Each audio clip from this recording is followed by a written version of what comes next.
Welcome to the Coach Jake Gainus Show, sponsored today by WC Wright & Son. I'm your host, David Simpson. Joining us today is Offensive Coordinator Eric Kuykendall, Coach K. Coach Gainus is out of town today. He is in Montgomery. He's been selected to coach the defense for the North-South All-Star game this year. So congratulations to Coach Gainus. Well, Coach K, congratulations on the big homecoming win Friday night. Well, I appreciate it. It's always good to win a homecoming week. Homecoming can be really, really chaotic, and so you always worry about teenagers. But the kids handled it well. Coaches handled it well. Everything went well. So looks like early on you showed a few wrinkles, especially on kickoff with the pass. 2 plays, you're in the end zone. It looks like from that you was pretty much in control of the game. Well, it kind of felt like it, but there were some things we were wanting to accomplish on all phases of the game, special teams, defense, and offense, that we were wanting to work on and get a little bit better at, so to speak. And so we did in some areas, but we also got some things that we found, hey, maybe we need to work on this just a little bit more, maybe emphasize this a little bit more, and just improve in a couple of small areas. May not show up necessarily to fans, but in order to get where we want to get to, just some areas we had to address. Charlie had a great night. I think he was 11 for 17 for 132 yards, 4 TDs. Some people have asked me on the deep ball, it's like his timing is just a little bit off. So is that something, these are fans asking about the throwing the deep ball. Is that something you work on? I'm sure you do every day in practice, trying to get that timing down with the receivers. Oh, yeah. So that's something that, is obviously any offense. That's something you're going to address as a coach, as a player, that you want to be able to attack all areas of the field, make a defense defend all areas of the field. And, there's a couple reasons. There's always something. A lot of times it depends what the defense is trying to present to you. Pass rush. What's the defense secondary structure look like? What are they allowing? Matchups. Receivers have to run great routes. Pass protection has to be great. The quarterback has to make his reads. There's a lot of stuff that goes into it. And, for whatever reason, there's a couple of things that we need to tweak and work on. And we'll get there. I mean, we do a good job of it in practice, and it'll eventually translate into a game. So, we'll get there. Well, I had to ask because that's a lot of people were saying, man, Charlie's so close on the deep ball. And I said, well, it's something he'll get, like you said, the pass rush coming in or making him run out of the pocket. So has a great year. And I'm always fearful of mention about no interceptions because I'm afraid we're going to jinx him, but he has thrown no interceptions in 6 ball games. Well, right. Turnovers is something we really emphasize, and so we want to take care of the ball. And there's been times he's put the ball in some good places for the most part. Anytime you throw the ball a lot on offense, there's a chance of a turnover, right? It's the old adage, there's only 3 things that can happen when you pass the ball, and only one of them's good. Yeah. So, we just try to emphasize that. We don't live on, hey, no interceptions, but we do want to make it a mantra to take care of the football in whatever way that we can. So I noticed he ran the ball a little bit, and one play he came around and got hit pretty hard. Is that something you stress that, hey, if it's there, run, or you rather just throw it out of bounds, or what's the process on that? Well, right. So that's a good question. And as a coach, there's not really anything, we can do at it because we're not out on the field. So we can always go should on film and say, hey, we think we should have done this, done that. This is what we want to do in this situation. But when you're not playing, at the end of the day, kids are going to be kids. Athletes are going to be athletes. So if he thinks he can get yards, get yards. If you can't get yards, get rid of the ball. Be smart. But, he got hit. Took a really hard hit. 2 guys hit him, and he popped up quicker than the defense did. He did. And so, that's always encouraging. He had a smile on his face, and he just loves playing football, and so he's getting better every week. And if he can run, great. If he can't, get rid of the ball and be smart. Let's play the next play. Looks like you were able to sub a lot in this game.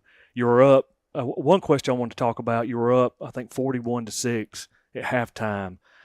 How, as coaches, do y'all handle that, knowing the players seeing the scoreboard? How do you handle it? Okay, it's 0-0.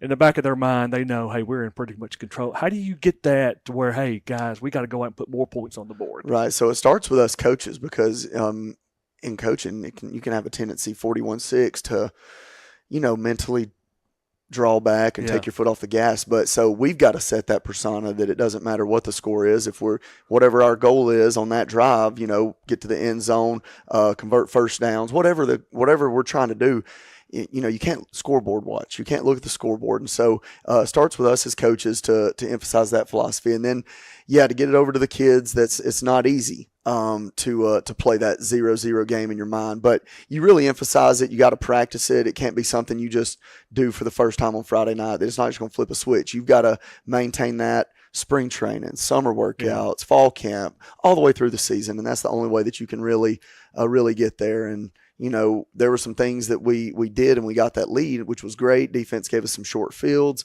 We were working some things we needed to work on and trying to attack them and what they were presenting to us. But, we wish we could have done a little bit more there in the second half. Even when you sub, the guys know the standard. And, the guys that get in there, they work hard too. And so we want to move the football and we want to produce points. We want to produce yards. We want to keep our defense off the field as much as we can, regardless of the score. And so it's just it's top down, coaches, players, everybody having that 0-0 mindset. So I know Coach Gainus said after post-game interview, he was kind of, I won't say he was upset at the offense. I know we were in Shelby County's territory a lot second half. Was it just a lack of execution, or was it just looking at the scoreboard type thing? So maybe a combination of both.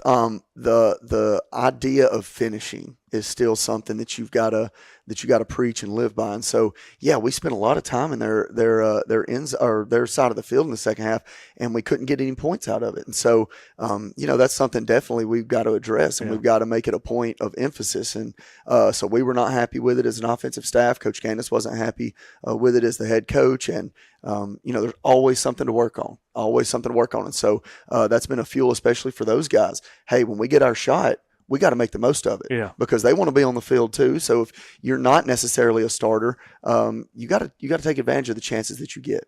So we were able to sub Kevin James, 2 carries for 69 yards. That had to be awesome to see him take that long run to the house Friday night. Oh, it was, and we were at that time. We were trying to get some first downs and trying to move the ball. And KJ, what we call him, he does a great job. Gives us great reps in practice, great looks in practice, helping our defense prepare each week.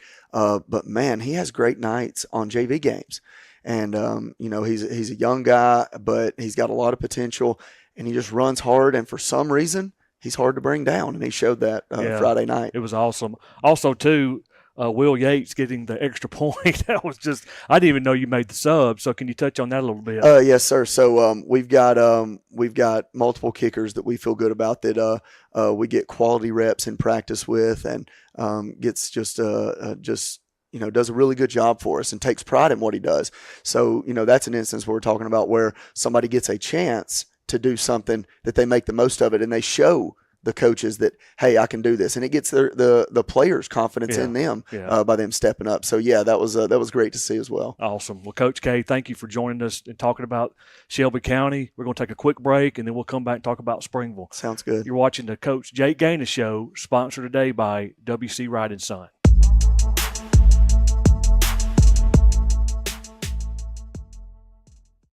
You think this is just a gray metal box, right? Let's get a little closer. Closer? Amanda brand gas furnaces are designed, engineered, and assembled in the USA. So this baby is true red, white, and blue.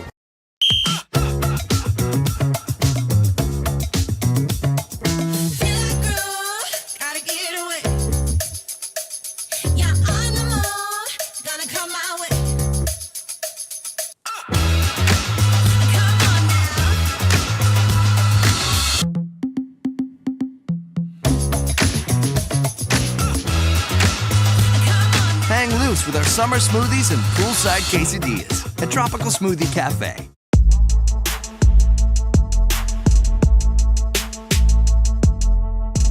Welcome back to the Coach Jake Gainus Show, sponsored today by WC Wright & Son. Joining me now is senior linebacker Zane Smith and junior wide receiver Braden Wright. Guys, thank you for joining me today on the Coach Jake Gainus Show. Zane, great year so far. 81 total tackles. How do you think you played Friday night against Shelby County? I played decent.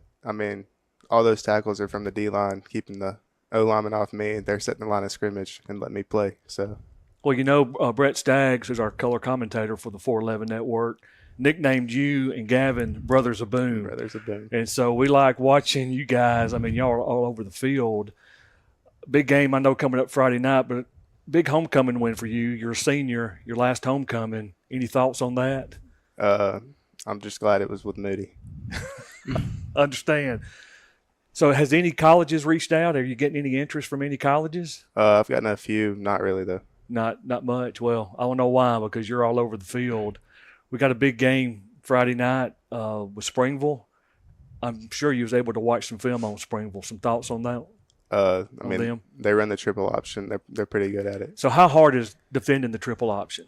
You have to be disciplined. You do your job, and then as a team, if you all do your job, you can stop the triple option. Are you the captain of the defense? Are you the one calling the plays? I'm the one yelling the most out there. Yes, sir. So once they line up, you have to basically stay focused, and I'm sure they're going to show a lot of misdirection with this offense. Yes, sir.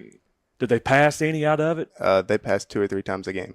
That's pretty much. So they're pretty much a ball control offense. Yes, sir. So this is kind of a personal game for you. I mean, it's not too personal anymore, but yes, sir. So Friday night, I was going to ask you. Y'all lined up to punt. I think for the first time, they called your number on that. You like being in the fake punt formation? Yes, sir. It was pretty fun. So this senior year, you got a lot of colleges or some colleges looking at you.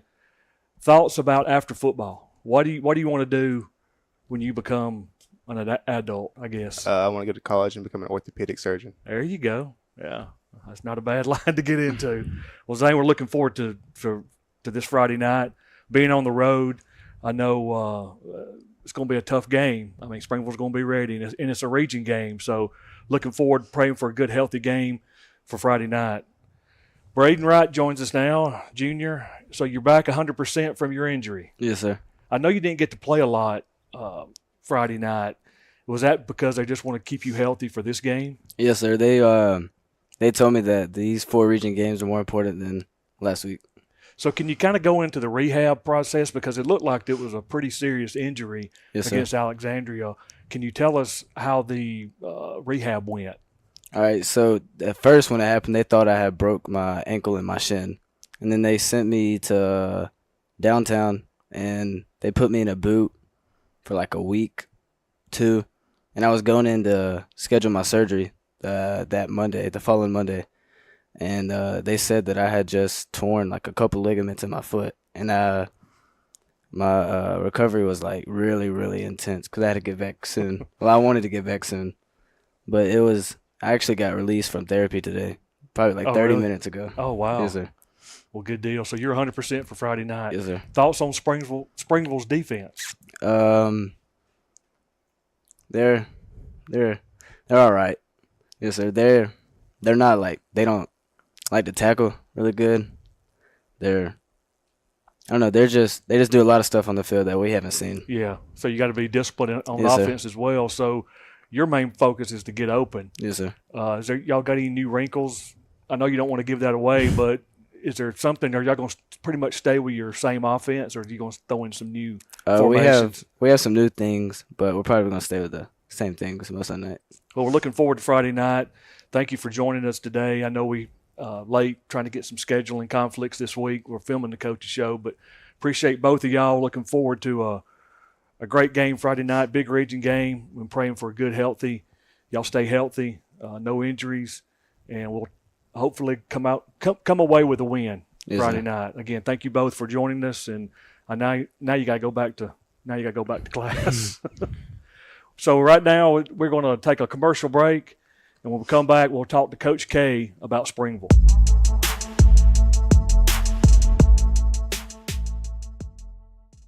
You think this is just a gray metal box, right? Let's get a little closer. Closer. Yeah, Manor brand air conditioners are designed, engineered, and assembled in the USA. Play hard, play to win. But when sports injuries occur, you can rely on Encore. Our professional team treats all types of sports-related injuries for athletes of all ages. Our licensed therapists work closely with the patient, your family, and physician to get you back into action quickly and safely. At Encore, we love to see you move. Log on to EncoreRehab.com for a location near you. What? How is that a flag? He landed on him after the sack. That's roughing the passer. What if he hit him high? Roughing the passer. And low? Roughing the passer. Well, what if he tramples him and then he's like, oh no, and he tries to go back and he tramples him some more and he's like, I'm so sorry. Wait, what?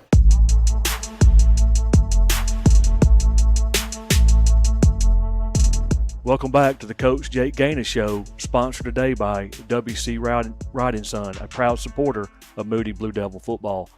Coach K, we're back in region play. Springville Tigers on the road. They have a new offense. It's that Air Force triple option, wing tee or whatever. Can you kind of touch on that a little bit? Yeah, so I'm on the offensive side of the ball. So, we prepare for Springville's defense. But just being at practice, being in staff meetings and hearing the defensive coaches, that's never easy to prepare for. Requires a lot of discipline.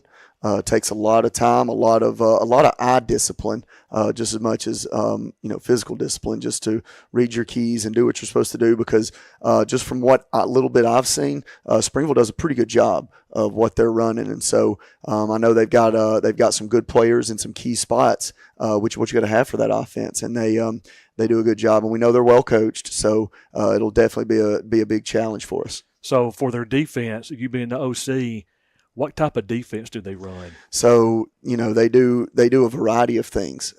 Just, probably as much as any team that we play, of just giving you multiple looks, blitzes, coverages, fronts, defensive boxes. They do a really good job, and the kids execute it pretty well. So that's always a challenge. It requires you as an offense to be, again, extremely disciplined. And so usually the mark of a pretty good football team is to get beat, the team has to be really, really disciplined that beats you. Yeah. And so that's what we're going to have to be if we want to have success Friday nights. Both sides of the ball, all three phases really, is just be very disciplined for all the stuff that they're going to do. Well, we have 4 straight region games, and the first one's always the most important one, because then you can kind of set the stage of who's, trying to get a spot in the top 4, obviously. Springville's had, they've won 2. They've lost some tough games. They lost a tough one Friday night against Aniana, so I know they'll be ready. Thoughts about practice this week? How's the focus been? So the kids have been really focused this week, and maybe it's because last week was homecoming that we're kind of back on our normal routine this week. But they've been a lot more focused, a lot more keyed up, and ready to play. And they know that this game, the way we treat it around here is this game's the biggest game of the year because it's the next one. Yeah. And so everything we got, every bit of focus we've got has been on this week and trying to go over to Springville, where it's always hard to get a win at, and find success. So, yeah. They always say you want to peak on Friday nights. You play as good as you practice. How's it been as far as, are they starting to peak too early, or you think we're going to be ready Friday night? Well, I think we'll be ready on Friday night. It's always a process of finding that happy medium of getting your guys ready to play Friday night. We want to be as perfect at practice as possible because we believe that you're going to play on Friday night the way that you practice throughout the week. And so you definitely have to find that happy medium between making sure your guys are mentally and physically prepared for the game, but not overdoing it as well. And so that's always the tough line. And you gotta evaluate that each week as you go through a season. We're really banged up, as every team is during a football season. And so you just got to monitor where are we at, what do we have to do to get ready. And it's not an easy thing for a coach, and you're always second guessing yourself. So you just try to do the best that you can do as a staff to put your kids in a good situation and get them ready for Friday. Friday night against Shelby County, you showed a lot of different formations. So as a coaching staff, I know you've probably put all those plays in earlier in the year. When do you decide with Coach Gainus, okay, let's show this formation tonight? Well, a lot of it dictates on, trying to find what our kids do well based on what the defense is presenting to us. And so it's kind of a mixture between those two ideas for where we need to get to. Sometimes there's some things that we've looked at, hey, maybe we didn't look at that enough. Let's go back and work on that some more. Is that something that we're going to need as we roll throughout the season? Or is this something that we've looked at and say, nah, I don't think that puts us in a situation to be successful?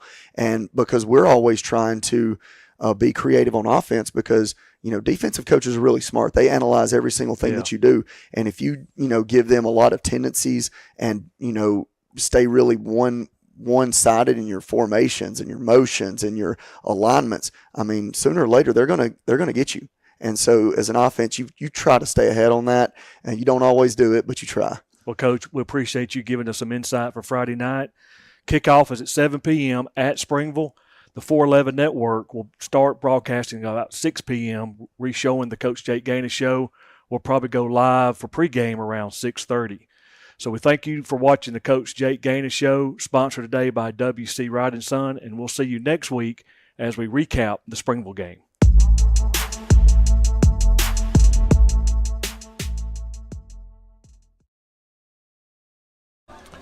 The first Friday in October brings cooler weather and a big region game.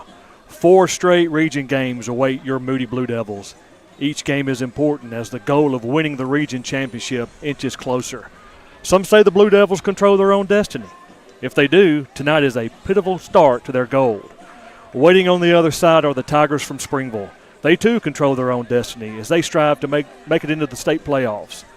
Tonight you will hear the word discipline a lot. That is because of the new offense run by the Tigers. Springville has installed the Air Force offense, which includes the triple option, counters from the option, and a one-on-one passing game. Their basic theory is to take advantage of what the defenses gives them. They limit the number of plays so they may vary their blocking patterns and spend more time on execution. Hello again, everybody. Welcome to the 411 Network. I'm David Simpson, the voice of the Moody Blue Devils, alongside Brett Madison and the big man on the sideline, Willie Strickland. We welcome you to Tiger Stadium here in Springville, Alabama. Guys, we have a great matchup tonight as we get to see that new offense from Springville.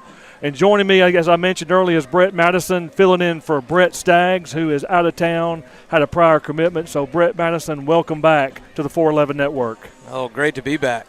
Does this bring back some memories here looking at this field? Because I believe you played on this field. Sure did. A couple times. Sophomore year, senior year. Split there. One sophomore year and took the L our senior year. But, yeah, a lot of memories here. So I believe it's the same grass. Probably so.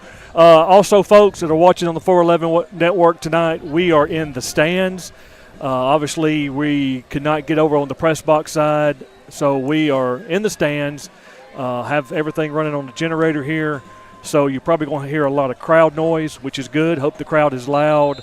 We're probably not going to be able to show the game clock. We're having trouble trying to get that hooked up, and that was going to be the problem being on the road. But when you're on the road in high school, the host school has the authority to say where we can be during a game. They can either put us in their press box, or they can put us in the stands, or keep us on the track, or they could say no broadcasting at all. But Springville, being a county school, just told us we needed to be in the stands, and they've been very hospitable to us, and we thank them for that. So this is a big game, guys. It's a county game. Springville, we're back in region play. We're 2-0 in the region. This is a very big game, and I don't know about you guys, but this game, I'm just kind of uneasy right now on this game. Willie, thoughts? Well, I'll tell you, from personal experience, I have seen some great games between these two schools and in this rivalry. Brett was talking about his playing against him his sophomore and senior year. My very first year over here in 2016, Louis Goff was the quarterback, and Springville led 7-0 the entire game until late in the fourth quarter, when Louis Goff led the drive and threw a touchdown pass in the back corner of the end zone at Moody to Kyle Ivey to make it 7-6, and Coach Bryan went for 2. That's how I started football here at Moody, the great rivalry between Springville and Moody. It is a great rivalry, and I go way back to 2003, 2004. Springville and Moody used to be the very first game of the season, and it was on Thursday night. And so it was the only game in the county, and whoever was the home team for that game was you made your booster club was very happy because the parking was great, ticket sales were great, and concession stands were great. So that was a big game back in the day, and a lot of people miss that. But when you have reclassification going on, Springville actually at one time went up to 6A for a couple of years. Now they're back down in 5A, and they're in Region 6 along with us. So it's a big region game. Talking to Coach K this week, he actually filled in for Coach Gainus as he was out of town. He was been selected as one of the coaches for the North-South All-Star game this year. So congratulations to Coach Gainus on being selected for the All-Star game. And I was just trying to figure out, okay, you come off a big homecoming win. You were in control most of the game. How do you – and, we all played the game. When you're up that 41-6 at halftime, you pretty much in the back of your mind know you got the game in control. So I was trying to ask him how they handle that, and how did this week go? Did they know, you don't want to peak too early. So Willie, I know you see the guys a lot during the week. Have you talked to them? Have they mentioned anything? I'm pretty sure they're focused 100% on the Tigers. Yes, y'all. Now they do realize we got 3 region/rivalry games in a row, but that's right. Their minds are focused on taking care of business up here at Springville, and that's where it starts.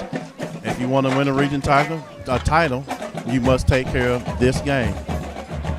That's true. And last time Moody won a region was 2004, and I believe Brett, your brother Wade Madison, was on that team. So that was last time. So it's been a long, long time since the Blue Devils have captured a region championship. But we'll worry about that after this game. We got to take care of business.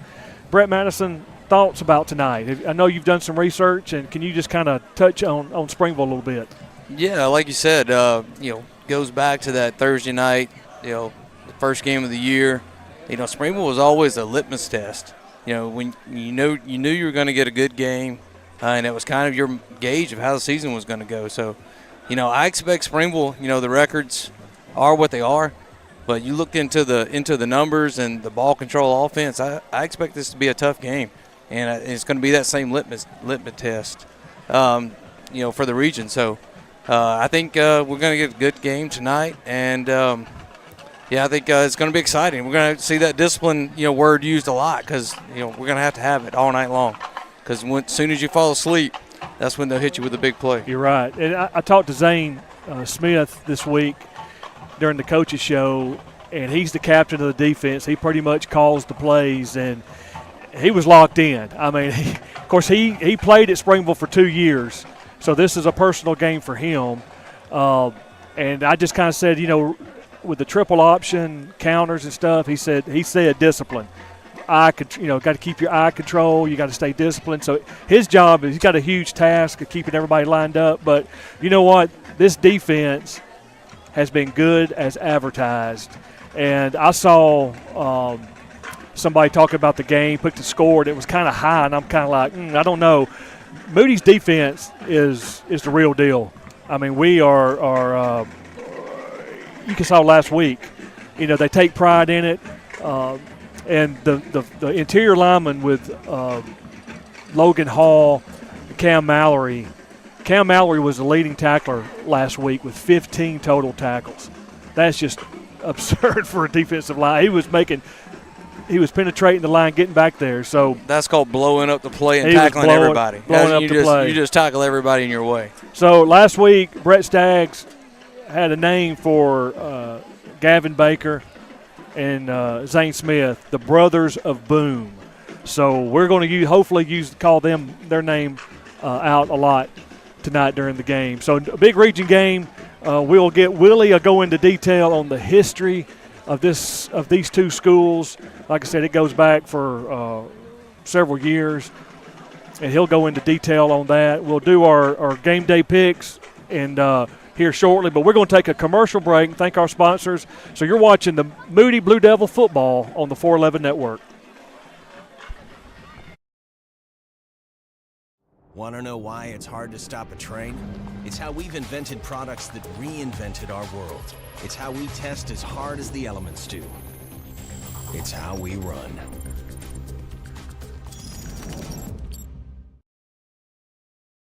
What? How is that a flag? He landed on him after the sack. That's roughing the passer. What if he hit him high?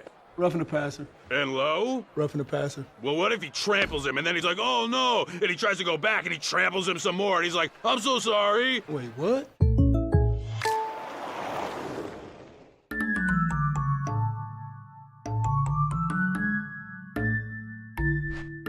Contact local agent Bart Perry for an auto quote today.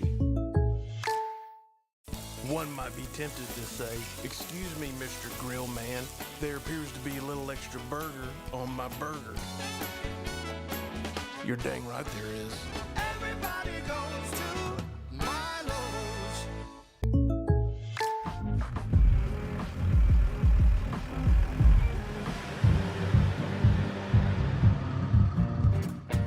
Contact Bart Perry for an auto quote today.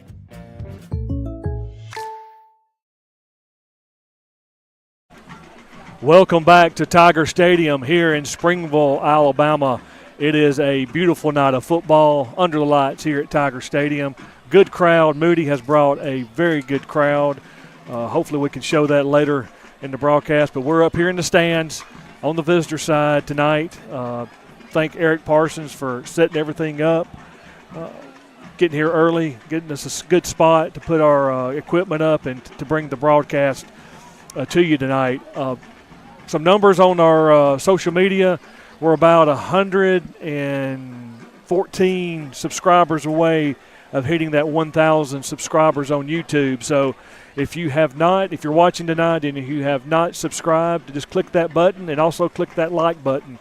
And let's try to get to 1,000 subscribers for our very first year on the 411 Network. Facebook, 411 Network on Facebook has over 3,000 followers. Unreal. So we thank you all for supporting the 411 Network. We're going to try to do a lot with the network. Of course, football. We hope to do other sports as we grow this network. So be patient with us. And last week we're going to try to broadcast the Metro Championship game, but we had somebody in our broadcasting team get real sick and we could not do it. So we'll apologize.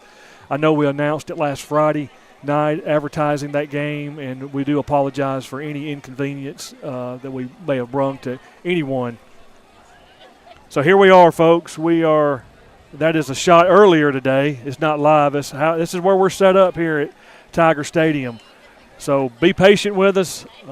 You can comment. Be nice, please. But we're trying to bring you this game and bring you a great camera angles. We're right next to the concession stand.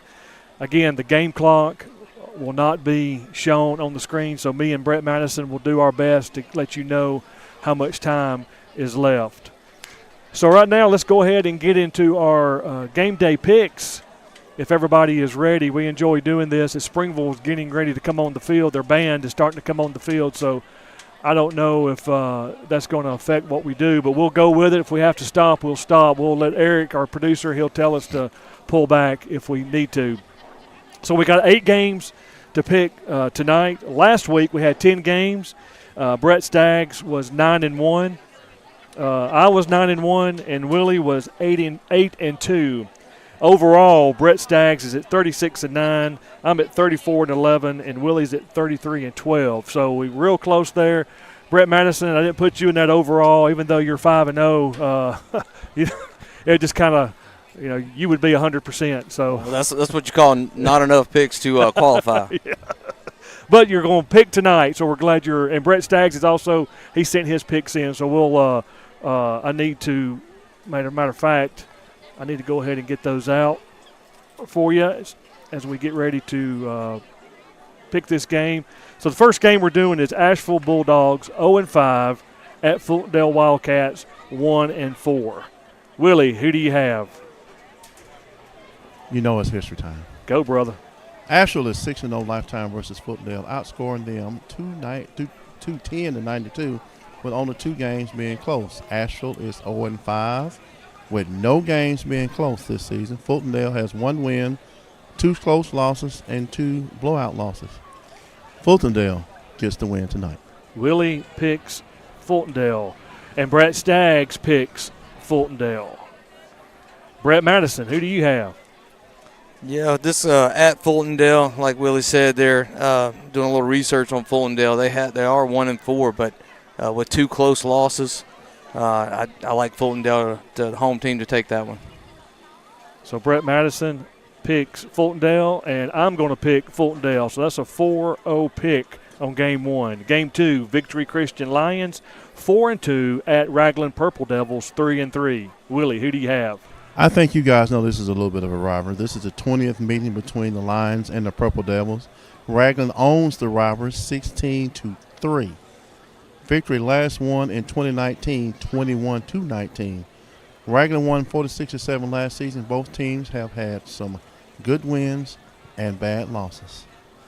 I'm going to give the Lions a victory tonight. Ah, Willie steps out. Uh-huh. All right, Brett Staggs for game 2 picks Raglan. All right, Brett Madison. Yeah, I think the home team here, like Willie said, it's a rivalry that really Raglan's owned, and being at home, I got to take Raglan here. Brett Madison picks Raglan, and I'm going to go with Raglan tonight. I think it's going to be a close game.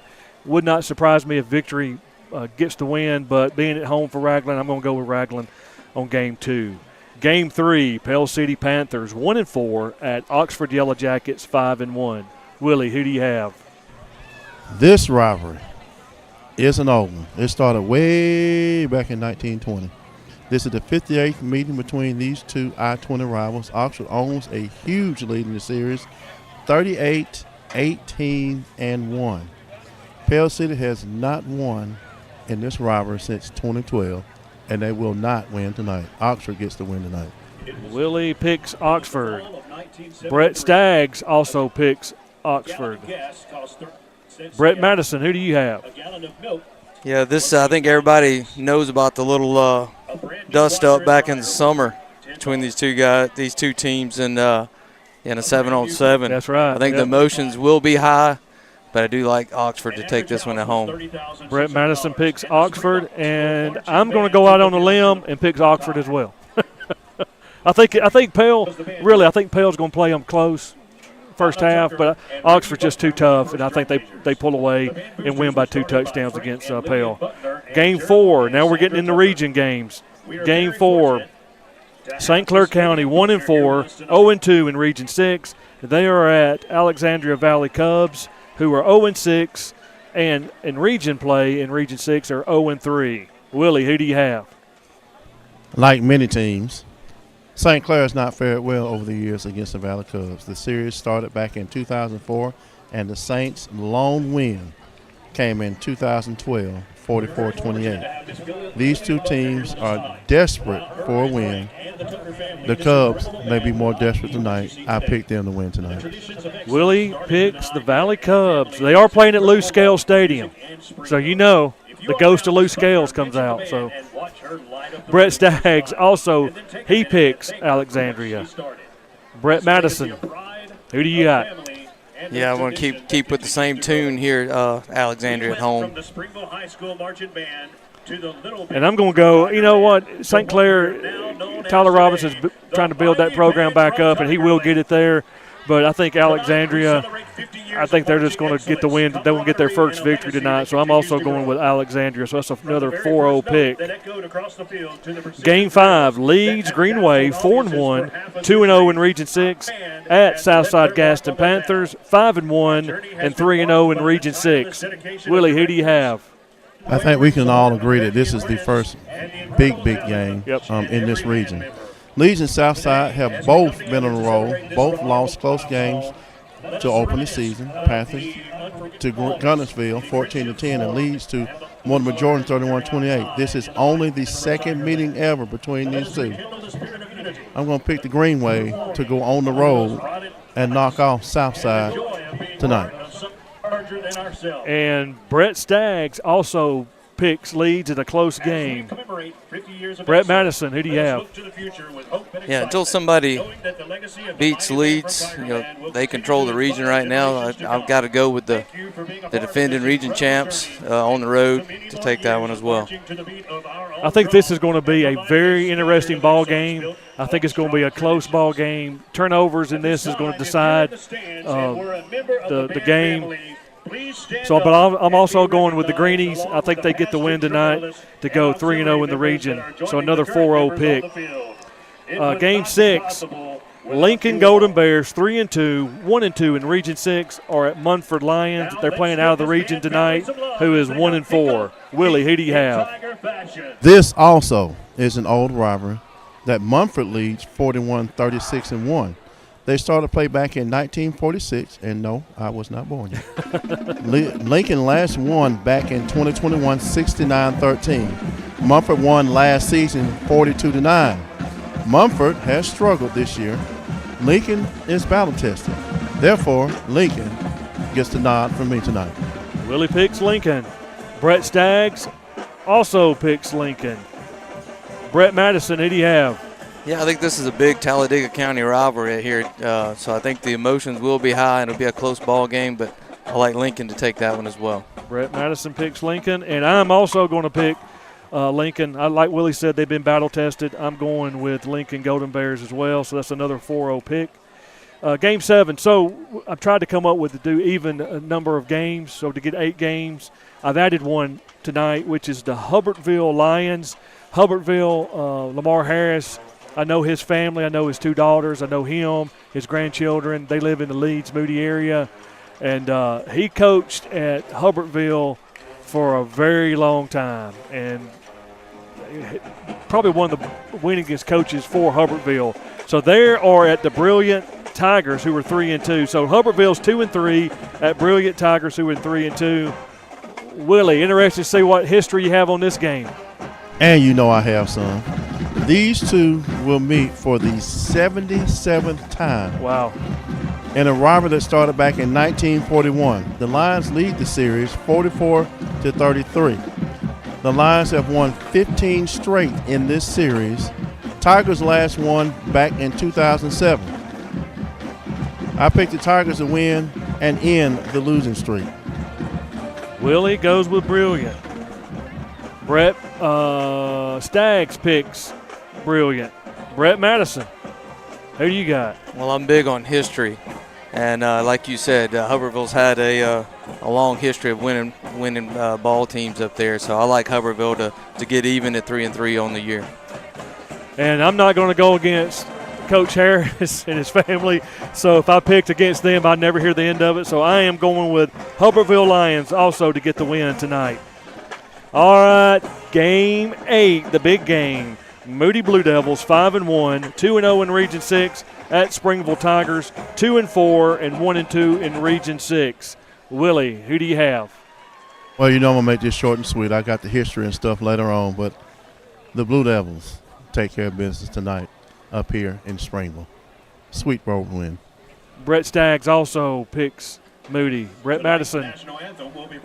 Yeah, right here at the foot of Pine Mountain. I think Moody's driven up here and is going to take the win home tonight as well. Brett Madison, and I'm also going to pick the Blue Devils. We're going to pause a second for our national anthem. We'll get back to our game day picks.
All right, that was our national anthem. We had a hard time hearing the music. So the national anthem has been played, and we're going to get back to our game day picks for our last game, which is the Moody Springville game, the game you were watching tonight. Guys, this is going to be a game that I feel a little, right now, for some reason, uneasy. I do believe ball control is going to be on what Springville's going to decide to do tonight, try to keep Moody from scoring a lot of points. But, again, we have a defense that's good as advertised. And also, when you have number 5 on the field on offense, good things are going to happen. Charlie Johnston's coming into his groove, no interceptions on the year, knock on wood, make sure we don't jinx him. But I think tonight we've got to get going early and get in control for this game. So I'm also picking Moody for the win tonight to go 6-1 and 3-0 in the region. And tonight, after this game, you'll know who's going to be your top, probably pretty much your top 4 team. So right now we'll take a quick commercial break, and when we come back, we'll go down to Willie on the sideline to give us the history of both these schools. You're watching Moody Blue Devil football on the 411 Network. What? How is that a flag? He landed on him after the sack. That's roughing the passer. What if he hit him high? Roughing the passer. And low? Roughing the passer. Well, what if he tramples him and then he's like, oh no, and he tries to go back and he tramples him some more and he's like, I'm so sorry. Wait, what? As respected industry leaders, we are here, working hard for you in an effort to provide you with excellence in sports medicine and excellence in sports injury prevention. We're here for the coaches, athletic trainers and mentors who are shaping the next generation of legends. We are here to help keep your kids and family safe and healthy. We are here for you. Aggressively pursuing victory over injury.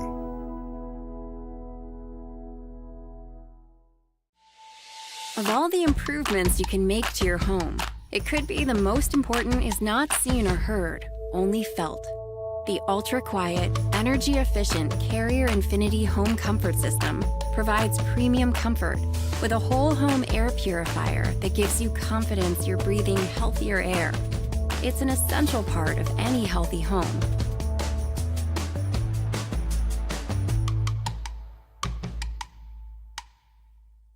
One might be tempted to say, excuse me, Mr. Grill Man, there appears to be a little extra burger on my burger. You're dang right there is. Everybody goes to Milo's.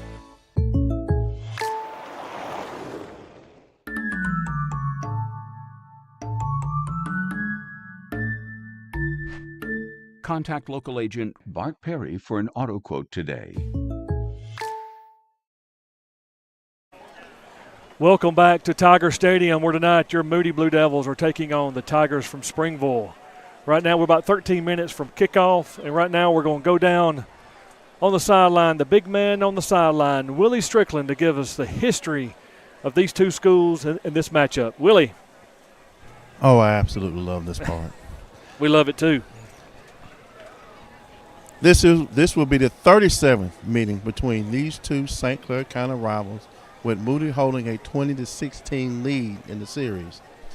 Moody and Springville started play back in 1982. You were trying to remember that. I was going on 8, going on 9. They played every year from 1982 until 2007. They took a 4-year break and resumed in 2012 and have played every year since. There are 2 streaks. Springville won 8 of 9 games from 97 to 2005. Moody is on a current streak of winning 11 of 12 from 2006 until current. We believe that's going to extend today. Oddly, Moody owns the series, but Springville has 5-point lead in points, 611 to 606. Springville last won in the series back in 2018, 23-14. I was here for that game. Moody won their last trip to Springville 2 years ago, 22-13, and won at home last season, 53-14, which was the largest margin of victory in this series between either team. So there you go. Willie, we really enjoy you digging deep into history. And for those who don't know, there's a high school history site, Alabama Football History, and you can find it. You can Google that and search, and it's in depth of all the high schools from 1A up to 7A, and you can go into all this. You can look at history. Like one thing I found interesting is when Moody scores more than 10 points in this series, they're like 24 and so. I mean, it's just crazy how these guys analyze this data and put it on this website for everybody to go look at. It goes into coaching history, opponents. You can look at every opponent Moody has played since 1978. So if you have not looked at that site, you can just spend hours scrolling through that site. And I know me and Willie talked about it before. It's so fun going in there and looking because you can go. I go back to when I played high school football, and I graduated my senior year. I graduated in 82, so my senior year would have been the fall of 81. So I go back and look at each game, and I remember what happened in those games. So whoever runs that program, shout out to them. Also, if you know that they're not 100% complete, you have information for them on a particular school for a current player that maybe made All-State or Birmingham News or made it to the NFL and they don't have him listed, you can email them and say, hey, this player also played in the NFL for Atlanta Falcons or whoever.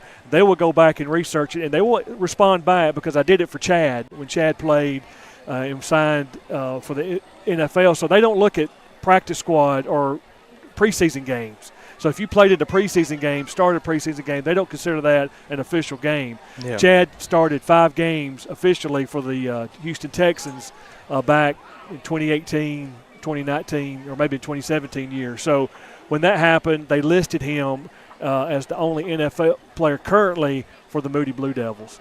So just interesting stuff if you ever decide if you need something to take some time away, go to the Alabama history football site and look at it. Well, David, I want to know whether you dug into it and you saw that. I believe it was about 36-6 in fall of '98. Did not go our way, and maybe the reason why Springville leads in points, even though they don't lead in wins. So yeah, there's been a few lopsided ones, one way or the other. So hopefully you didn't see that, David, when you went into the stats. So that's probably when you played, right? Yeah. I guess I got to say I was out there. But, yeah, no, there's, and I say that because, at that time, Springville had 2 just awesome backs, Jerome Bird. Yep, I remember Jerome Bird. And then Wisenhunt, young man in Wisenhunt the next year.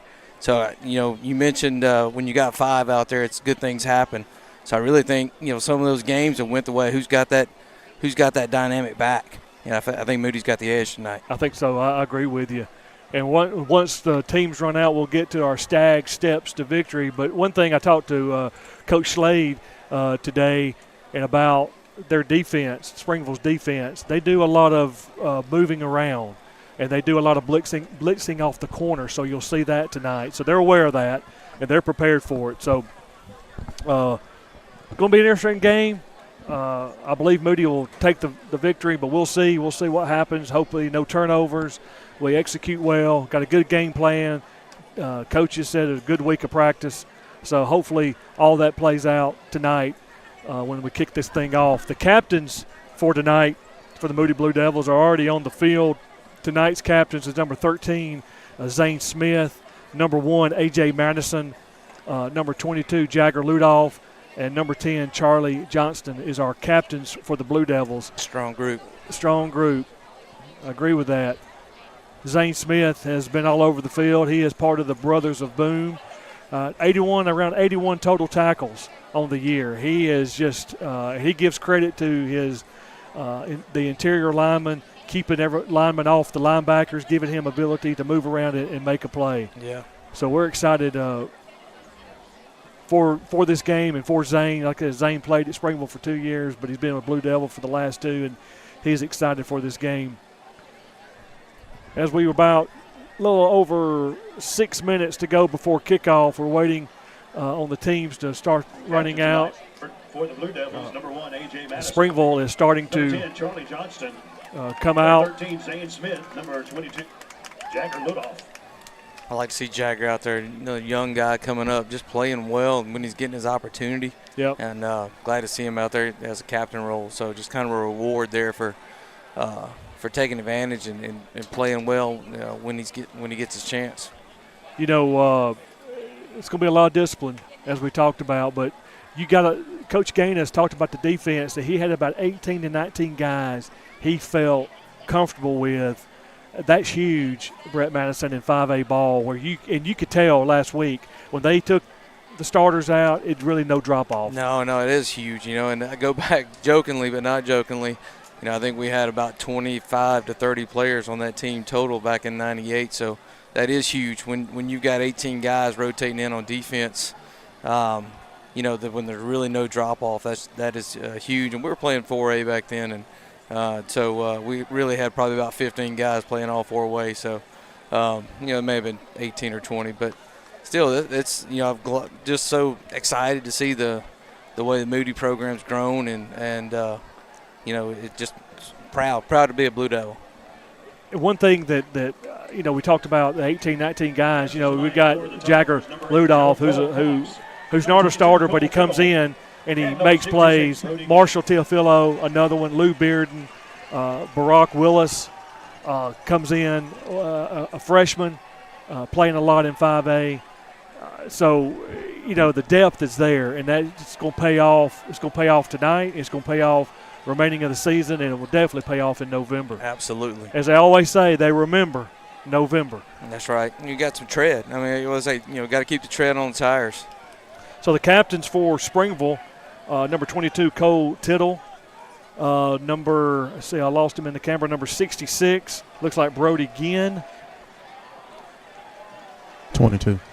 They got 22. What's the 8? Number 8. Number 8 is Noel Cox. So we're going down to Willie for the coin toss. We're not going to do none of this BS that's been going on, okay?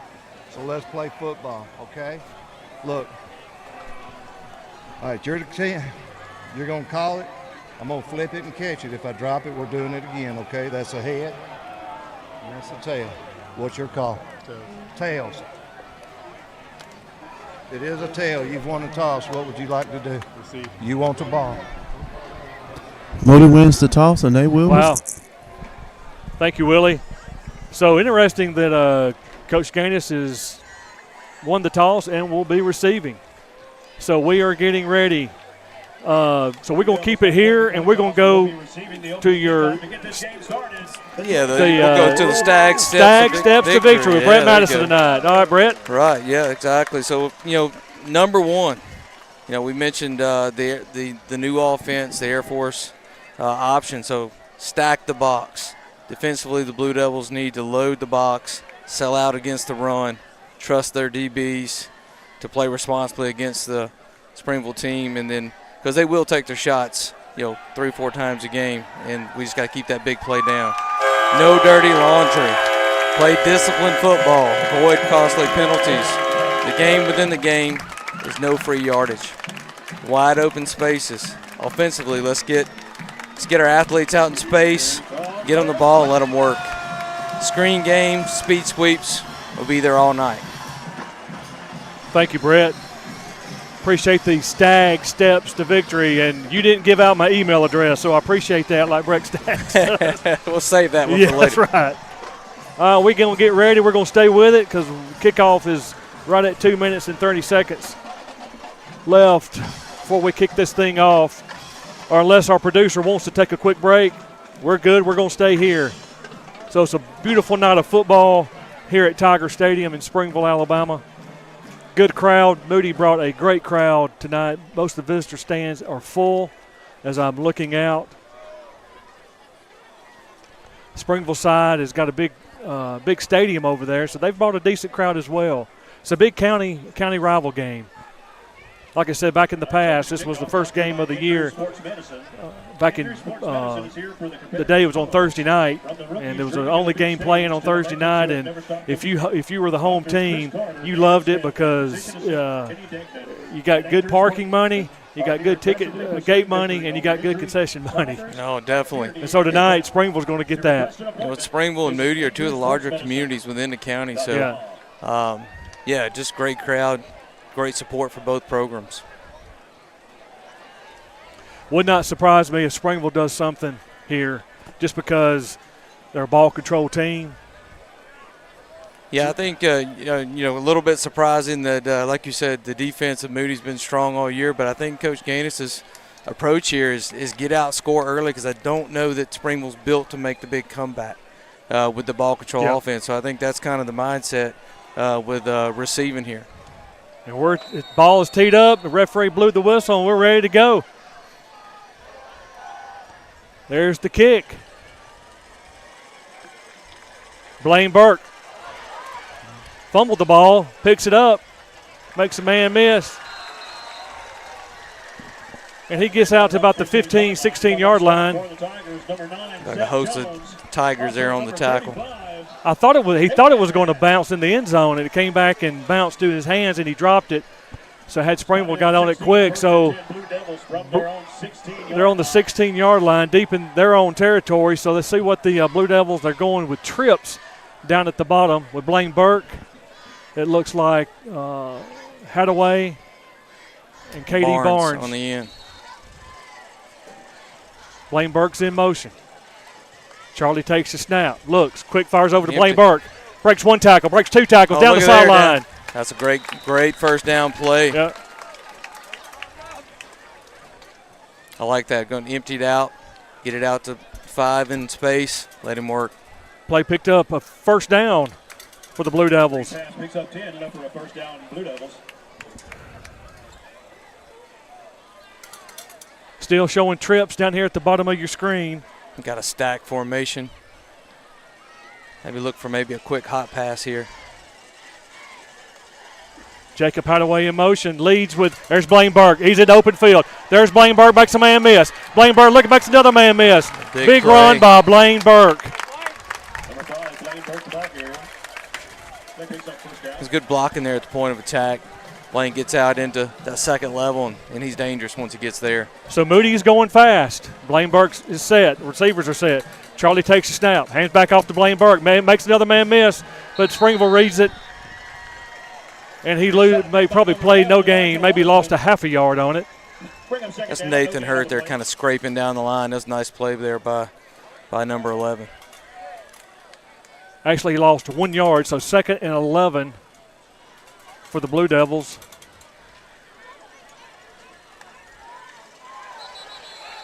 Quick count. That would be flags and whistles, flags and whistles. So there is a number change we want to tell you about tonight. Number 0 is going to be Aiden Robinson, and number 12 will be Josiah Dozier. So Tigers penalized 5 yards, so it'll be 2nd and about 6 for Moody. If they're on the move, they're about their own 46-yard line. Correct that. That number 11 was Elijah Watson earlier. A lot of moving around by Springville. Aiden Robinson in motion. He stopped. He's set. Charlie takes a snap. Fires over to KD Barnes. Slant. Great play, great pass by Charlie Johnson to KD Barnes. Picks up another first down for the Blue Devils. Charlie did a nice job there to let him open up in that window. It's slant. About 5 yards down, got in the window, got in the ball. That one step away from a big play right there. So 1st and 10 for the Blue Devils. They're in the Tiger territory. Charlie takes a snap, hands off to Blaine Burke. He makes one man miss, 2 man misses, and he probably picked up 1 yard, if that. Kind of feeling each other out here in the line of scrimmages. We haven't really moved them off the ball yet, but Blaine's done a lot of making guys miss here, but I suspect our line's going to start bearing down. Play failed to gain. A lot of moving around from Springville on the defensive side. Charlie looks back on the sideline to get his play. 18 seconds left on the 25-second clock. Looks like Springville showing blitz, and they are. They back off. Charlie throws the ball wide open. Oh, in and out of the hands of Jacob Hadaway. I like that play. Great call, play call.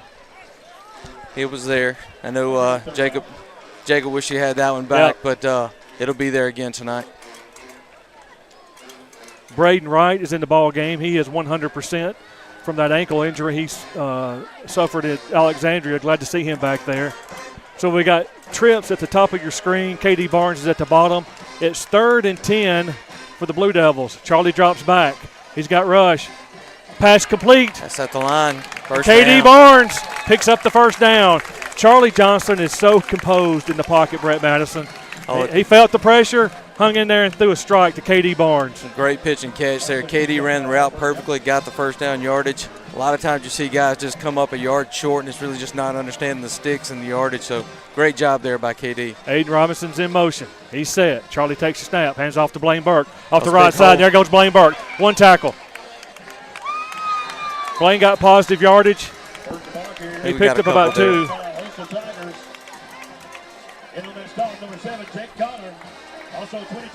So he picked up 2 yards, so 2nd and 8.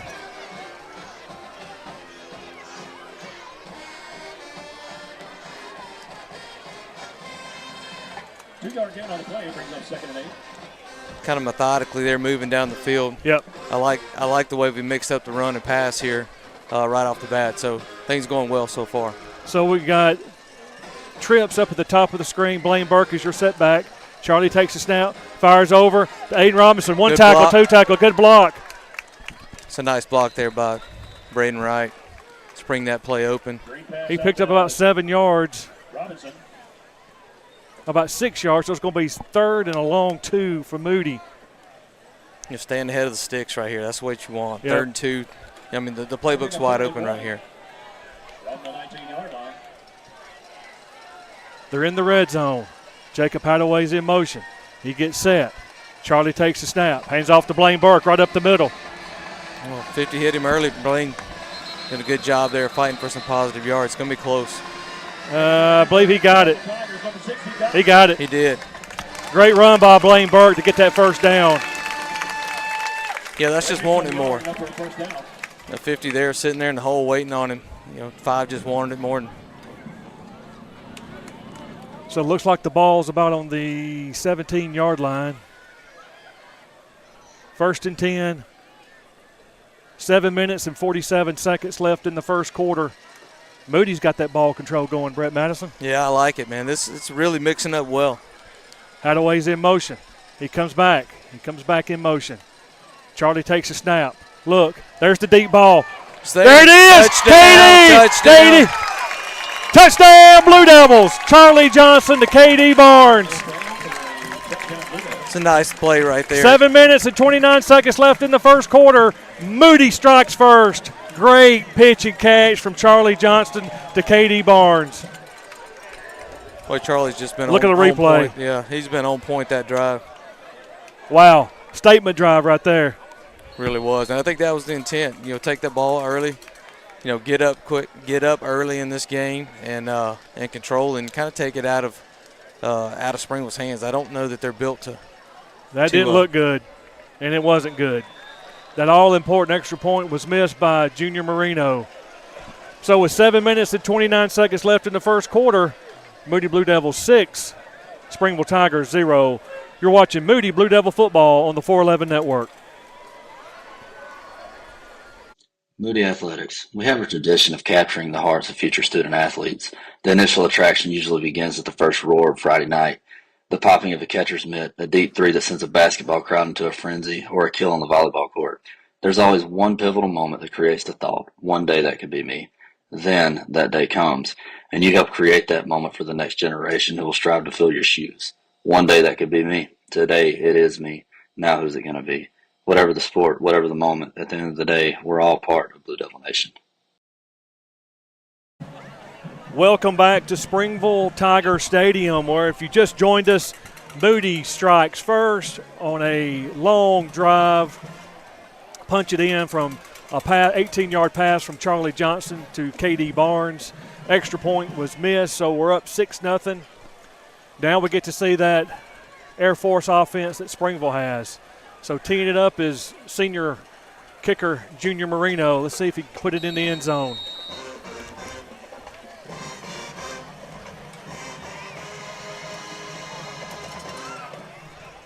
Nice kick. Nice kick, Junior. And it goes in the end zone. So Springville will start 1st and 10 from their own 20-yard line. To the end zone for a touchback.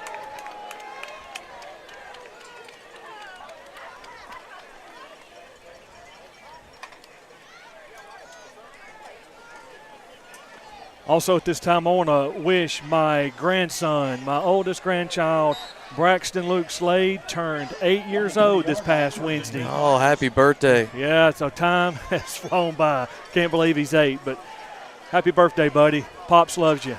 First and 10 for Springville.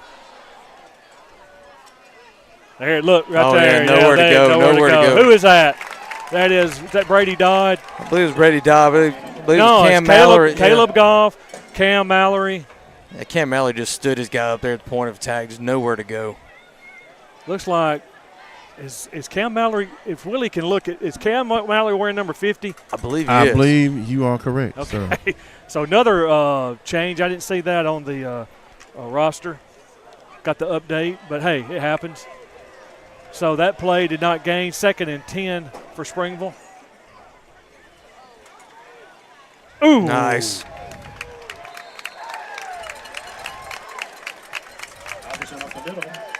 Malin Alverson is the running back. He picked up about maybe 3 yards.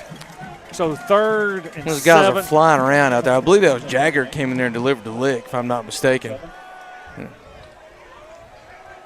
So Jagger must have got the start tonight.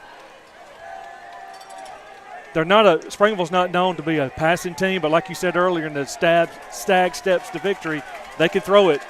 So extra linebacker out there. Yeah. Jagger can run, though. They're going to have him patrolling the flats, I'm sure, too. Good job there. Yeah, great job. 4th down. That play probably picked up 2 yards, so it's going to be 4th and about no, he didn't get that from where his – there we go. So 4th and about 5. Yeah, 4th and 5. Scoreboard shows 4th and 4. We got 5 minutes and 47 seconds left in the first quarter. You got to be careful here, guys, and not watch the hard count. Yeah. You don't want to give them opportunities to have the ball again because it's ball control. Springville very well could have got a penalty on that last play because the back on the end did move, but they didn't call it. Looks like Springville's coming for it. Nope. Setting up the punt return. It's not punt good. Get away, get away.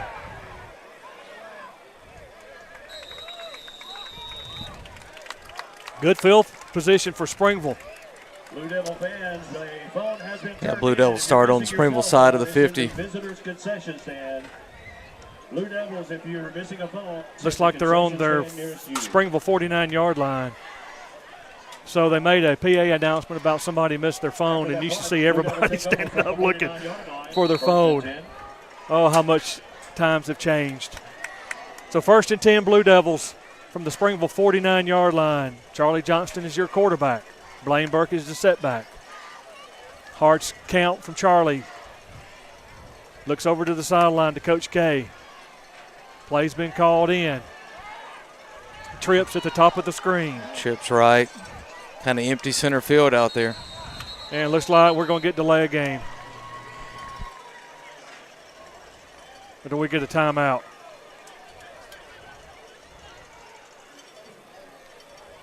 No timeout. Yeah, delay a game against the Blue Devils. A little confusion getting that play in. Yeah, in the 25-second. Okay, so Charlie should be able to see it down here. I guess that is considered the south end zone. Flip the trips back to the short side here. Blaine Burke. And Springville was ready for it. Yeah, that play didn't have much chance there, living in the backfield on that one. So they move around a lot, so they change your blocking scheme by moving around. So you got to be disciplined on offense as well. That play lost, so it looks like it's 2nd at about 16, 17 yards. 4 minutes and 48 seconds to go in the first quarter. Aiden Robinson's in motion. Charlie's taking the snap. He drops back. No pressure. Oh. He's got KD Barnes down the middle. There it is. There's that deep ball, baby. There's that deep ball. Great pitch and catch for Charlie Johnston to KD Barnes. Big play.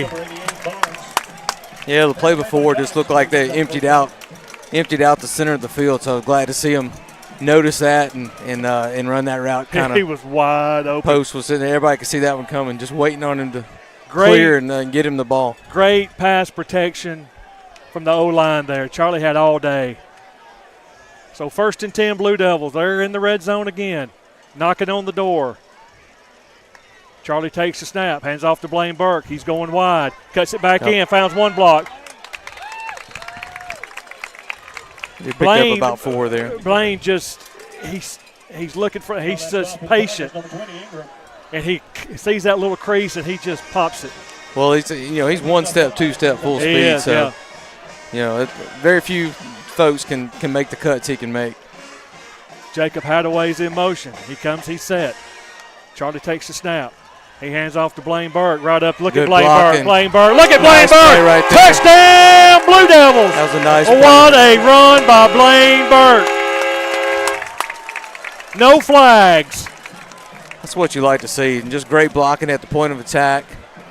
Hadaway filling up in there, leading the way. Blocking, picks up a linebacker, and really, Blaine does what he does. But that one there, I think you and I could have followed that one.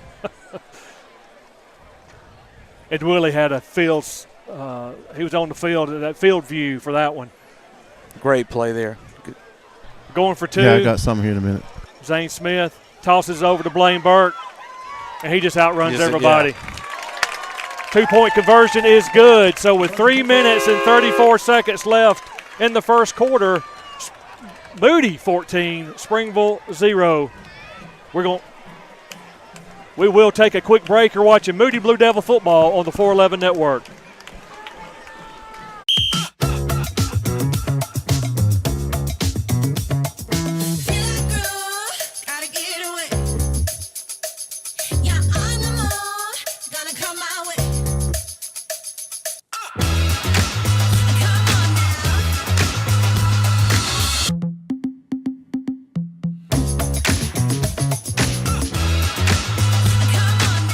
With our summer smoothies and poolside quesadillas at Tropical Smoothie Cafe. We are back live here at Tiger Stadium in Springville, Alabama, where Moody just scored again. It's 14-0, 3:34, 3 minutes and 34 seconds left to go in the first quarter.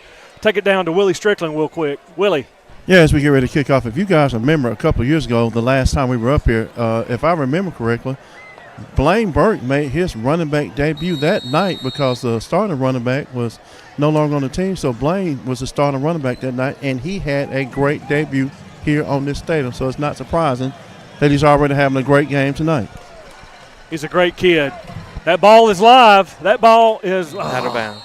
Went out of bounds.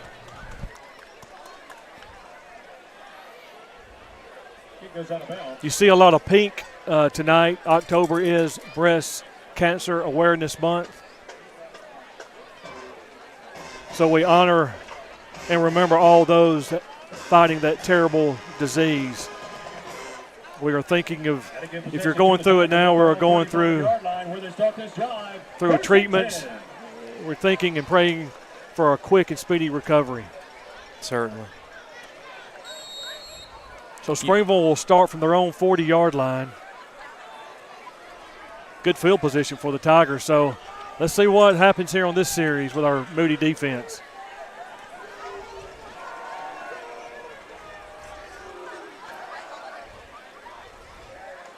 Oh my goodness. Play. Who was that? Logan Hall. Logan Hall. I'm telling you, those interior linemen have just, after that Lincoln, second half of that Lincoln game, they have just upped their game.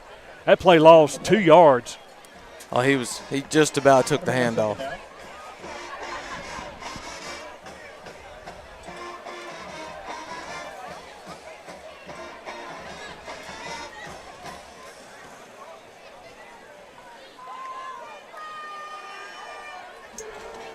So 2nd and 12 for Springville. They're in that Air Force triple option. They show a man in motion. Oh, they're going to throw, not quarterback run, and they're waiting on him. Quarterbacking for the Tigers is number 7, Jacob Connor. He is a 6-foot, 155-pound sophomore for the Tigers. That play picked up 2 yards, so it's 3rd and 10. I thought he was going to pass there, Brett Madison. Well, that style, they've got to run through all the same motions. So, he's faking through his fakes, and it's really like a draw play. So he's falling in behind that dive back, essentially a quarterback draw. I was with you. I thought we maybe fix to get that first pass of the night. So 3rd and 10 for the Springville with 5 seconds to go on the play clock. They had a man. They're actually going to throw it. Yeah, and he's got open room, but it closes quick, and he gets around and he picks up the nice first down. That's a nice little move there. It's going to be close. He picked up the first down, it looks like. No. Lost a little contain over there on the end. Thought we had it, just took a little bit of a bad angle. No, he got the first down. Yeah, it took a little bit of a bad angle. We had containment there, but lost it there, and then they picked up the first down. We had pursuit on him. I thought Brady Dodd was going to get that sack on there, but Jacob Connor was able to get away. A big game for the Tigers. So 1st and 10 for Springville.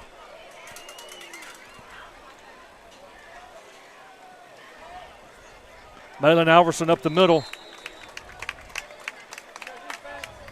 That's just hard running right there. I don't know if you noticed the stance that Mr. Alverson's in there, but it's like he shot out of the blocks there on a sprint when he took that dive. So, they're going to get that. It's going to test you all night. You're going to have to take the dive, be disciplined, and maybe some Advil after the game. That play picked up about 3 yards, so 2nd and 7 for Springville as they're right at midfield. They have a man in motion. Big hit right there. Nice tackle. See Gavin Baker in on the tackle.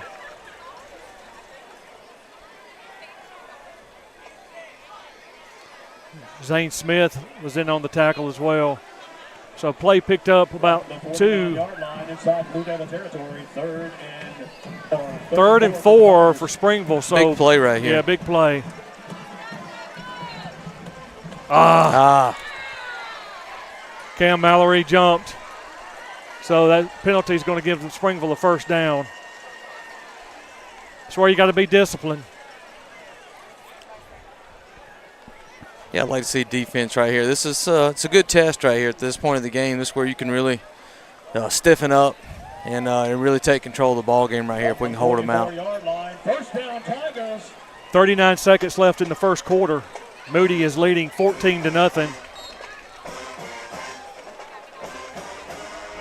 So 1st and 10 from their own, looks like Moody's 45-yard line. They have a man in motion. Hands off to Malin Alverson, and he doesn't make much. That line's really getting a real good push and really controlling the line of scrimmage there. I see Logan Hall coming up, Cam Mallory. Play maybe picked up 1 yard. Yeah. From our angle, it's hard to tell. It looks like he's gaining more than what he actually is getting. 1 yard. He gained 1 yard. So looks like this is going to be the end of the quarter. So that is the end of the first quarter. Your Moody Blue Devils are on top 14-0 over Springville Tigers. We'll take a quick break, commercial break. You're watching Moody Blue Devil football on the 411 Network. You think this is just a gray metal box, right? Let's get a little closer. Closer. Amanda brand gas furnaces are designed, engineered, and assembled in the USA. So this baby is true red, white, and blue. What? How is that a flag? He landed on him after the sack. That's roughing the passer. What if he hit him high? Roughing the passer. And low? Roughing the passer. Well, what if he tramples him and then he's like, oh no, and he tries to go back and he tramples him some more and he's like, I'm so sorry. Wait, what? You think this is just a gray metal box, right? Let's get a little closer. Closer. Yeah, Amanda brand air conditioners are designed, engineered, and assembled in the USA. What? How is that a flag? He landed on him after the sack. That's roughing the passer. What if he hit him high? Roughing the passer. And low? Roughing the passer. Well, what if he tramples him and then he's like, oh no, and he tries to go back and he tramples him some more and he's like, I'm so sorry. Wait, what? Welcome back to Tiger Stadium, where your Moody Blue Devils are up on the Springville Tigers 14-0. We're at the start of the second quarter. It is 2nd and about 9 for Springville. They're in Blue Devil territory. Now we have a pretty good angle, Brett Madison, where our location is. We do. And there's Josiah Dozier there playing safety. Handoff Alverson, and he is met. Malin Alverson. 3rd and 6. Or 3rd and 6. Marshall Tilafillo in on that tackle. Barack Willis. Alverson with the carry. Play picks up 3. Bring up 3rd and 6. 3rd and 6. Big down for the Blue Devils here. The only long run they've had is the pass where he broke containment, had a big gainer. Besides that, the Blue Devils' defense have been solid. They really have played assignment football, and they've got a couple of extra backers out there. Done well so far. So 3rd and about 6 for the Tigers. He drops back to pass. He's got a guy wide open. Oh. We have made a misassignment there because he was defending on the play with Sidney Walton, and that usually does not happen. Well, I kind of mentioned before the game that, you get lulled into that. You get lulled to sleep a little bit with so much to run. So you got to stay focused, stay locked in. Your first assignment there as a DB is the control pass. Just slipped up a little there. Just got to be a little more disciplined. They will lull you to sleep. So 4th and 6 for Springville. They're in punt formation. You got to be careful here. You got to be smart. Good kick. KD's going to let it go. I actually took a bounce. Get away from it. Took a Moody hop there. Yep. Looked like about the 13-yard line, 12-yard line. So 1st and 10 Blue Devils from their own 13-yard line. Let's see if we can get another long drive going here. Good defensive stand there. Nice job right there. One miscommunication on the pass, but it fell incomplete. One of those you like to learn from, and glad they didn't catch it. So I think everybody's awake now. Yeah. Charlie Johnston's your quarterback. KD is in, and there's the reverse, and there goes KD Barnes. He is, guys outside. And the ball comes out. The ball fumbles. They fumbled. The tents here really can't see. On both sides saying They they've got fumbled it. the ball, and Springville recovers. Great run by KD. Yeah, the defender hit him helmet right on the football, and it popped right out. I thought he was out of bounds from our angle, but obviously he was not. So big turnover there for Springville. Caused the turnover, and now they're set up on the Moody's 49-yard line. So we got to have that defense, another big defensive stand here. This is where Coach likes to say we got to go out there and put the fire out. Yep, that's right. DiGiacomo's in motion, and he ain't going nowhere. Nice job there. That interior line just stood him up at the point of attack. He lost Brock yardage. Willis scraped down the line, and nice tackle there. Play made law. Well, the showing play did not fail to gain.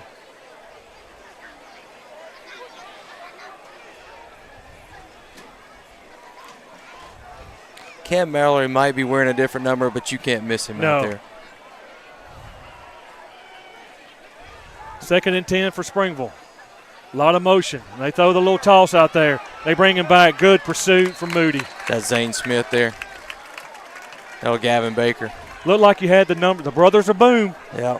Cox with the carry around the end. Picks up 8. He picked up about 3 yards. So 3rd and 8 for Springville. Another big. Got to get off the field on 3rd downs, Brett Madison. Well, this is where you want them. 3rd and 7, 3rd and 6 plus. They are not set up for the big play. But as we can see, they can produce them. So here, just play disciplined ball right here, and let's get them off the field.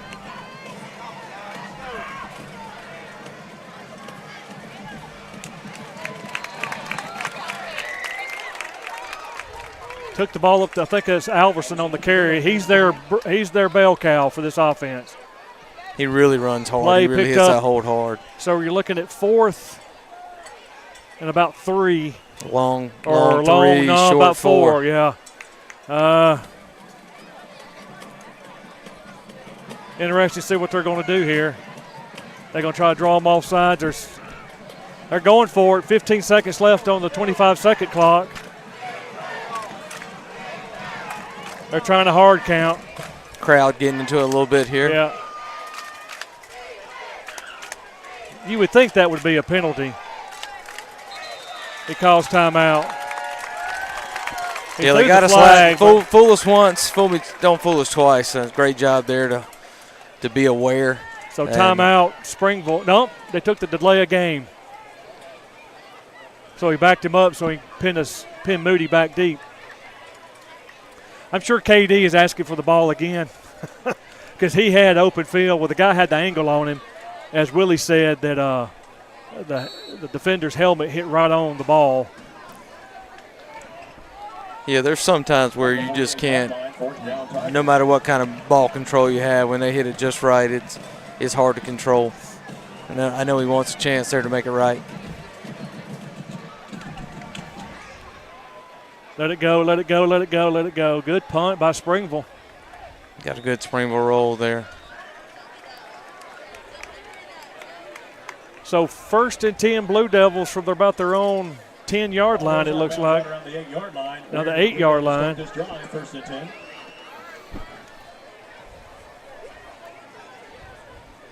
I think things have kind of settled in. The motion's kind of settled into a ball game here. I like to see Moody just methodically move down the field like they did that first drive, take the rest of this clock up, and get us into halftime. Get about a 90-yard something drive. So Charlie Johnson, quick pass out to Blaine Burke. He's got running room.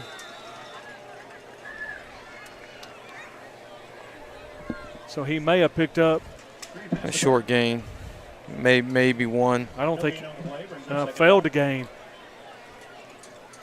From our angle here, it looks like he had positive yardage. So 2nd and 10, 8 minutes and 8 seconds left in the second quarter. Moody is leading 14-0. So you got a formation out here I don't believe we've seen. So Charlie Johnson. He was all over the back there. No flag may have been call. A little early, but tight coverage over there. But Charlie threw that ball in there. It was on a rope. It was on a rope. So big down here. So 3rd and 11. Looks like on that last play we lost yardage. On the previous play, the pass to Blaine, lost a yard. So it's 3rd and 11 for Moody on their 7-yard line. So got to be careful down here. Charlie takes the snap. Screen pass. Play. Great call. Go. Well. There he goes. Great call. Nice Great job. Call. No flags. First down, Moody. Was that KD? It is KD. I love seeing that's just the confidence the coaches have in KD. Go right back to him. Keep feeding him.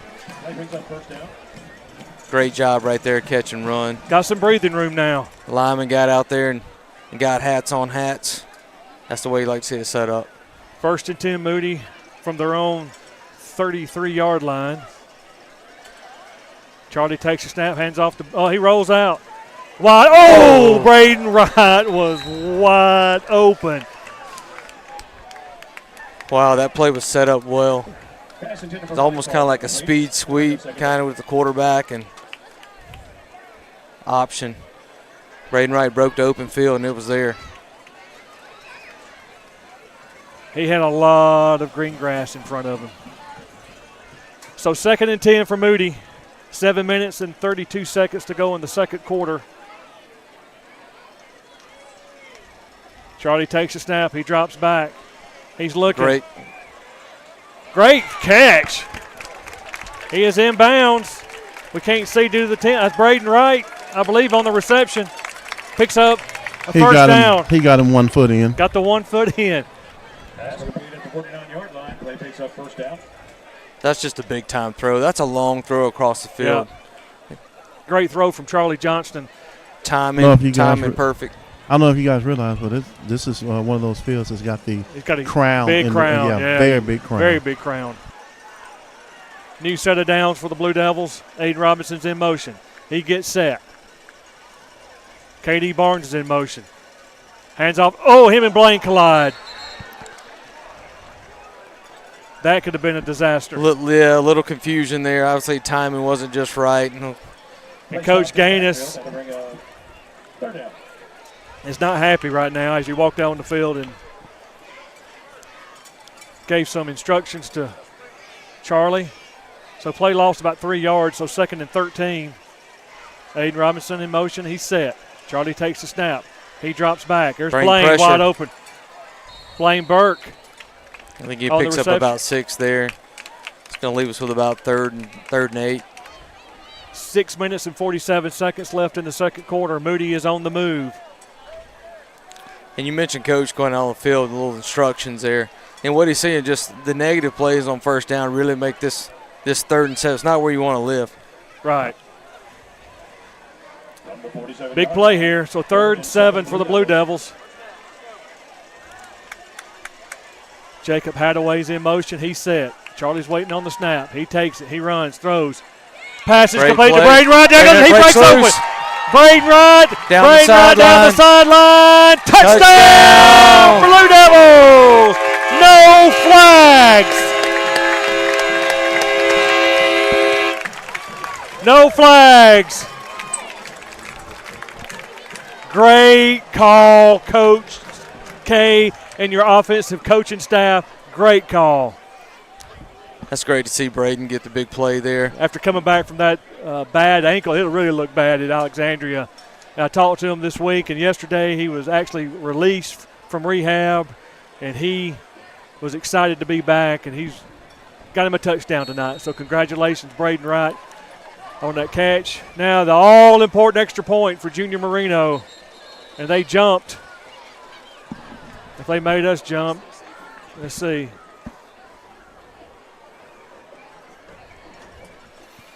Yeah, doing a little research there. Braden's averaging about 25 yards a catch.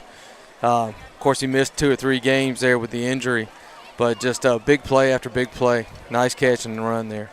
They're penalizing Moody on that false start. So the ball, I can't see where the ball is.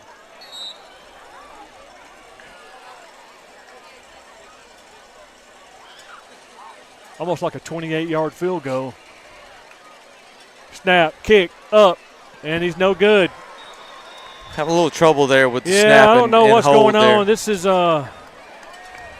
Coach Wiley is he is not happy, but he'll get it corrected. Well, the timing is so critical there. The snap's not clean, and the hold catch is not clean, the hole's not down. Just throws the timing off with your kicker. If you've got to take any kind of stutter there, just so we got to get that cleaned up. 6 minutes and 37 seconds left in the second quarter. It is Moody Blue Devils 20, Springville Tigers 0. So far, Brett Madison, I like what I'm seeing from Moody. Well, it's been a really, really nice game. Like you said, the disciplines have been there on defense. Really been a pretty clean game, just a couple of penalties there. Really, really like the way the games went so far, offensively and defensively. So Moody gets ready to tee it up.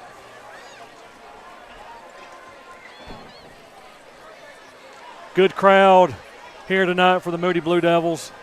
At halftime, we'll be bringing you the Moody Blue Devil Band and probably the Springville Tiger Band. We'll see how much time we have. It all depends on our great producer and engineer, Eric Parsons. He'll tell us. That's true there. We're on the backside, as he mentioned to me in my ear. So probably just do Moody. Good kick. It's kind of a directional kick there, just not quite exactly again. what we're looking for. So I don't think Junior's taking his time coming over to the sideline. I think he may avoid Coach Wiley here. Coach for a Wiley few minutes. does an excellent job with our special teams. So he's going to talk to him and settle Junior down. Well, Junior's put the work in, like I mentioned before, on several occasions up there by himself, working all summer, all season. Really showed up on the field. The leg strength's really improved this year, and really kicked the ball well for us. I know he'll clean those little things up, the little small things, and keep plugging forward. So 1st and 10 Springville.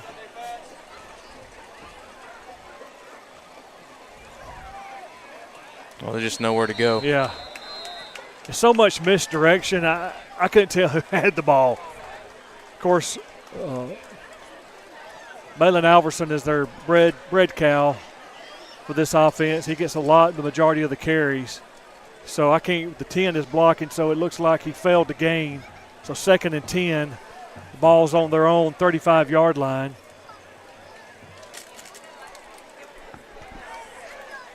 Charlie Kitts is at one defensive end. Brady Dodd at the other. There's that toss right to Alverson. And he ain't getting nowhere. Jagger Ludoff running the alley well there. Lots of Blue Devils in the vicinity. So number 15 for Moody's in the game. That's Eric Vance. He's a 5'9", 145-pound junior. He subbed for A.J. Madison to give A.J. a little breather.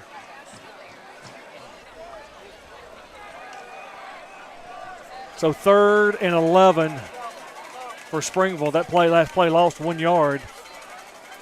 Watch for a pass here. Oh, nowhere. Man, who is Logan Hall? Let's see. Oh, Jagger Ludoff. Jagger Ludoff.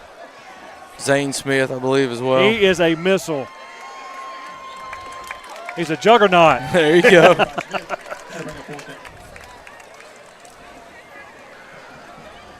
That defense is good as advertised, folks. They're fast. They're physical. You like contact. This is the offense you want to play against.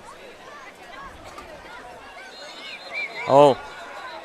I think we were offsides, or they moved or something. There was a lot of movement. I don't know if Willie could see what happened. I thought they moved because they had a guy coming. They have a guy that kind of runs in, looks like the last moment. No, they called offsides or encroachment against the Blue Devils. Okay, so they're penalized 5 yards. And the clock's running.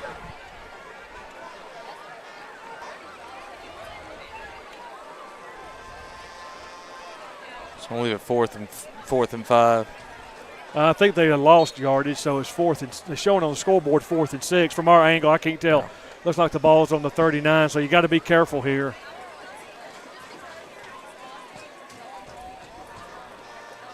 They're coming for it.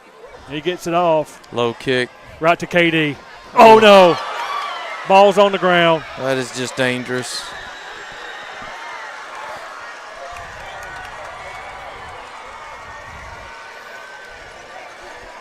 I know that ball, just that big hop's real enticing. You want to come up and field it, but that is, if you can't field it clean, you really got to get away from that ball. That's 2 big turnovers for Moody.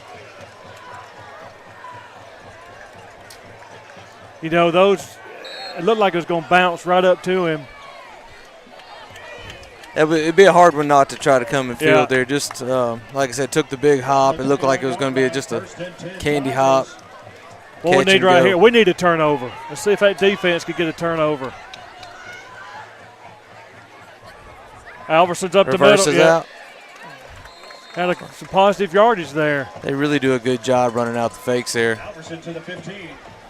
He picked up about 6-7 yards. And one of their better first down plays there.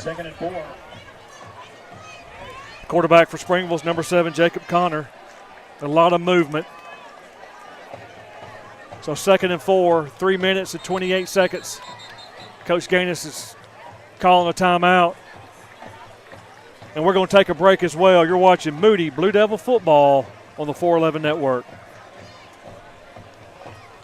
You think this is just a gray metal box, right? Let's get a little closer. Closer.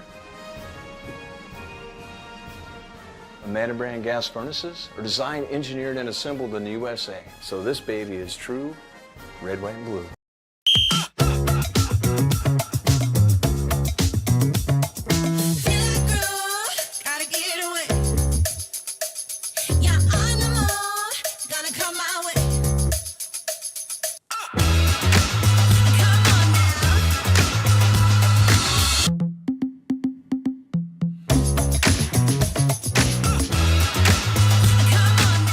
loose with our summer smoothies and poolside quesadillas at Tropical Smoothie Cafe.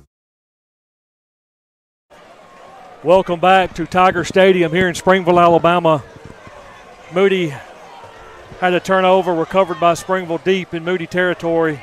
There's 3 minutes and 26 seconds to go in the second quarter.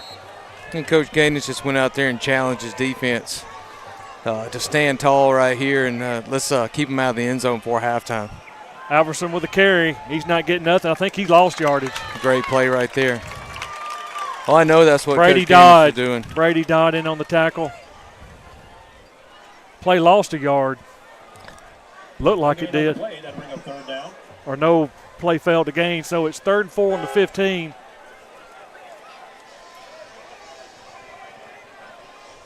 Big play for our defense. Hopefully we can get our crowd into it. Be a perfect time right here to see big Cam Mallory just stand up his man. Yeah. Him and Logan Hall have just been. Now the crowd gets loud. Hands off to Alverson. He finds a little room, but no, sir. No, sir. It'll be about 4th and half a yard. Let's see who comes up off that pile. That's Zane Smith. So 4th and 1. 2 minutes and 24 seconds to go in the first half. It's 4th down. Let's see what Springville does. They're going to go for it. Oh, right here. Got to be disciplined right here. They call somebody calls a timeout. Timeout Moody. Yeah. Timeout Moody. Hey, I got a score update for you guys. Okay, Willie, go. In the second quarter, Southside Gaston 6 leads 0. Wow. That's going to be a tough. That's going to be a ball game. Southside Gaston's the real deal. Yeah, talking to Coach Campbell here a couple of weeks ago, we were talking about kind of in the next several weeks the option football. I believe Southside runs a form of the option with Springville, and then I believe there's another top team in Scottsboro that runs it as well. And just talking about the preparation and just how well Southside Gaston does run it. So I think that's going to be a great ball game. And Southside Gaston lost their starting quarterback earlier in the year, so they're back up, and he's more of a mobile, versatile type quarterback. So that's they kind of improved, and not throwing any shade to the starter who got hurt because don't know the player, but it looks like their offense kind of went in another direction. It's changed their identity. Yeah, it did. So 4th and 1. Let's see if the Blue Devils hold here. Big play right here, defense.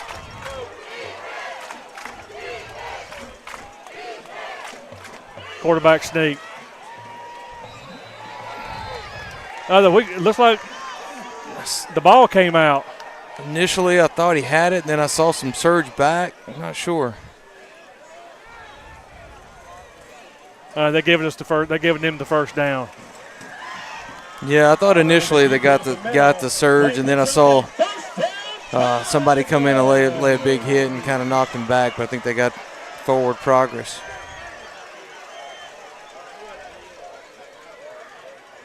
As A.J. Madison's coming in the ball game is number 15, Eric Vance. He's a junior defensive back from Moody.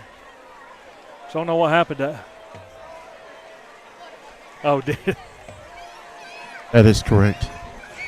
So a new set of downs for Springville. They're knocking on the door. Let's see what the Blue Devils can do. If they can keep them out. Alverson on the carry. You just stay true to their identity. You know, from here it looks like he has a little crease, and it just closes so quick. We got a man slow getting up. Can't tell who it is. It looks like Caleb Goff. Yeah, it looks like maybe he's kind of trying to stretch out. Lou Bearden's coming in, so I think he may have got hit in an area that feels very uncomfortable. That is a great way to describe that. 2nd and goal for the Tigers. There's that option. He's got open he's field. Got some room. Oh, he took a shot. He's going to be just short. He's at the 1 yard line. Connor with the keeper, stop just short of the. Or at the 2 yard line. From this angle, It's the one. He's at Is the it the one? It's really the first time tonight we've lost contain at the end there. And that's kind of what we talked about in the beginning, that they, just methodically, you've got to stay disciplined to every play. So it looks like he could make a first down with the yard markers up. Usually when it's first and goal, they drop the yard marker. So it's 3rd and goal for for Springville. Hands off. Oh, no. Oh, big hit. And he fell over. Don't know if that ball came out beforehand, but I don't know that they ruled, the referee over on the far side ruled it a touchdown. I thought he broke the plane as well. I just didn't see the. This ref right up here next to me started screaming fumble. Well, they should communicate that. They have microphones on them, but the other referee had the better angle, I guess. So Malin Alverson gets the touchdown for Springville with 35 seconds to go in the second quarter. They line up as Brett Stays calls the water bucket. Water bucket.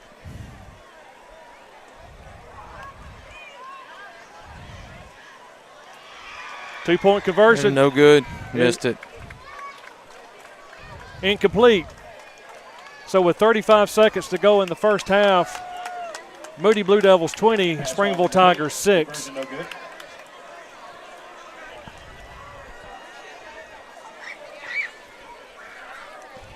We'll stay right here.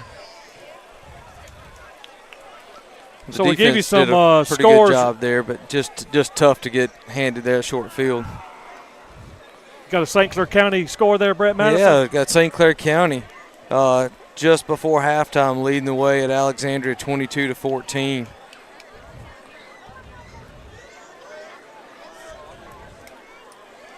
Kind of a surprise there. It's hard to win at Lou Scale Stadium. I got another score for you also. Go. With 5 minutes to go in the second quarter, Raglan 19, Victory Christian 7. Okay.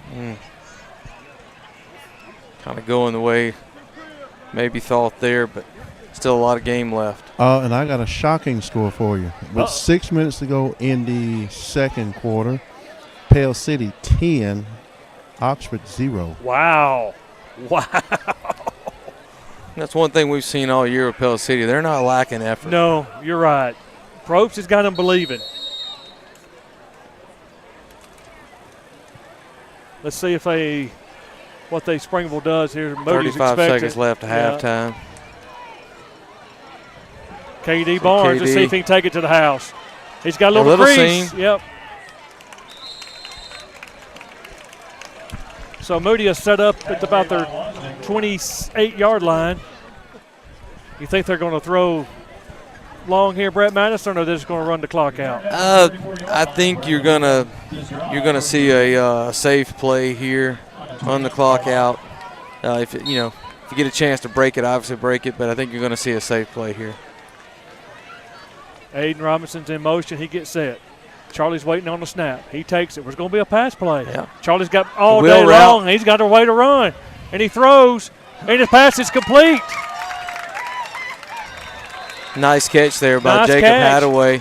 Coach Gainus calls a quick timeout. So I believe like that's to his see last. That's going to be Hadaway to the 27-yard line. He did not call a timeout. They were spiked it, saved the timeout. Yep. Great patience and poise by Charlie Johnson to find his open receiver. Yeah, I think the defense thought, and Springville thought the same thing I did. We're going to maybe just run and play there, run the clock out. Moody lines up and really was looking for that wheel route down the sideline. Yeah. Didn't quite open up in time. So Charlie moved to his left, found Hadaway open there. Nice big play. 2nd and 10 for Moody with 14 seconds. Charlie drops back. There's pressure. There's a deep ball.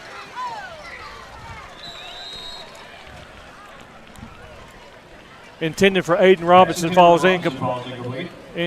So 8 seconds to go in the first half. 3rd and 10. There's really a pretty ball there. Didn't quite have the space he needed, but put it in a good spot. Only his guy could get to it. This might be the last play of the first half.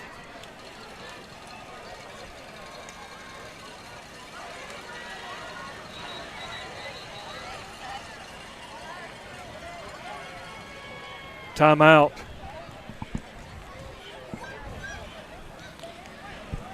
Yeah, the offensive line's done a great job this first half, giving Timeout Charlie Springville. time. Yep, they have. So with 8 seconds to go in the first half, Moody is leading 20-6. It's been a game that Moody's been pretty much in control. Those 2 turnovers, that 1 turnover hurt, gave Springville points there late in the first half. But moving the ball real well, passing game is on target tonight. We're trying to get that running game going. Blaine's had some good runs, but if the pass is working, just stick to it, right? No, certainly. I think the coaches during the week probably saw where they thought they could exploit Springville's defense. They seem to be a very well-coached defensive team. So, in position to make plays, but, they saw the opportunity to take advantage with the passing game, getting their, guys in space, getting the ball out to playmakers. I think you might see a, last play here, maybe a double move. Lions done a pretty good job of giving Charlie time all night. So, they've got everybody back, back deep, nobody Charlie takes the snap. Blaine saw number 22 for Springville, Cole Tittle, making a beeline on him. Probably better to drop that one there. I mean, that's one of those you stop the clock, get another chance. So it brings up 4th down. That'll bring up 4th down.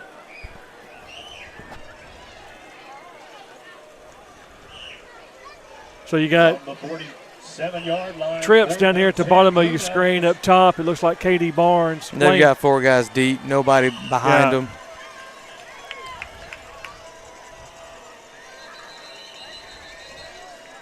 Timeout Moody. Use our last timeout here to kind of see so what these they last want to 14 seconds is going to probably take 5 minutes.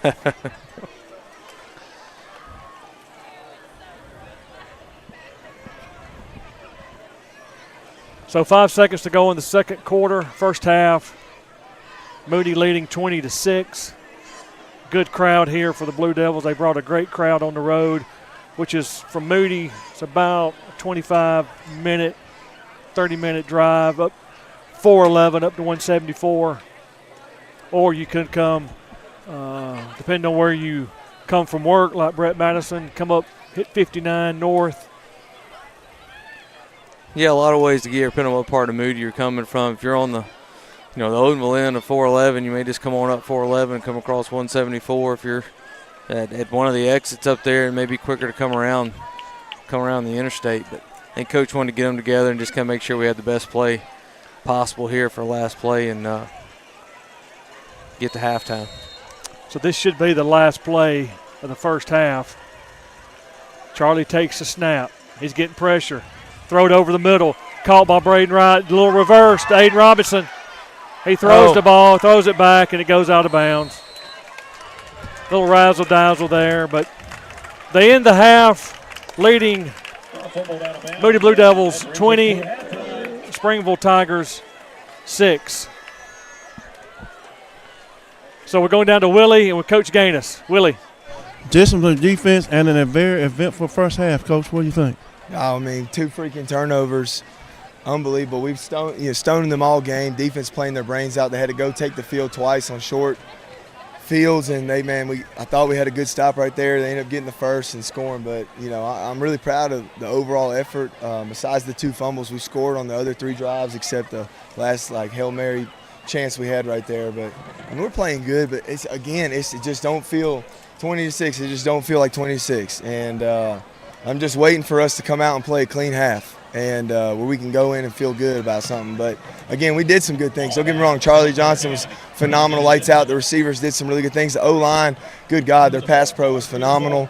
Clean pocket all game. And then the defense, they played their freaking brains out again. But we put them in 2 bad field position right there on 2 freaking fumbles. And we're going to cool off right here on my walk. I'm going to talk to God, and we're going to be okay. Well, that's safe to say we know what you'll be talking to them about at halftime, Coach. Good luck to you second half. There you go, guys. Thank you, Willie. Thank you, Coach Gainus. Now you're watching the Moody Blue Devil Band here at Tiger Stadium. Drum major Alexa McCain. Is your band ready?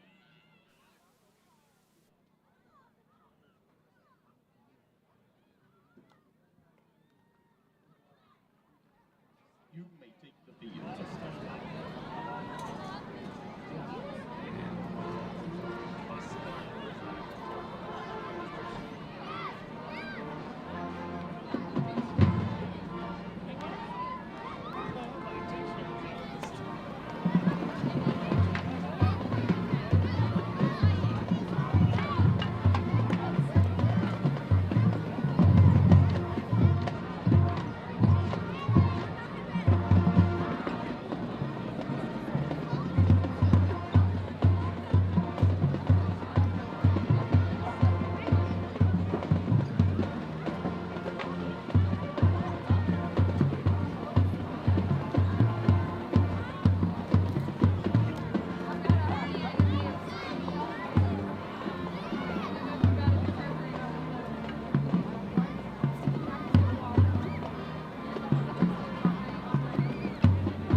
What? How is that a flag? He landed on him after the sack. That's roughing the passer. What if he hit him high? Roughing the passer. And low? Roughing the passer. Well, what if he tramples him and then he's like, oh no, and he tries to go back and he tramples him some more and he's like, I'm so sorry. Wait, what? Want to know why it's hard to stop a train? It's how we've invented products that reinvented our world. It's how we test as hard as the elements do. It's how we run.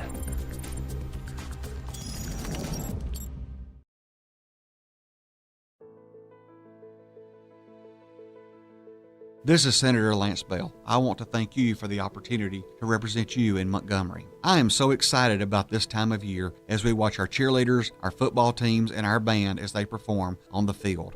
And parents, I'm not forgetting about you. That's what's great about Alabama. I'm Senator Lance Bell. Thank you for the privilege to serve you in Montgomery.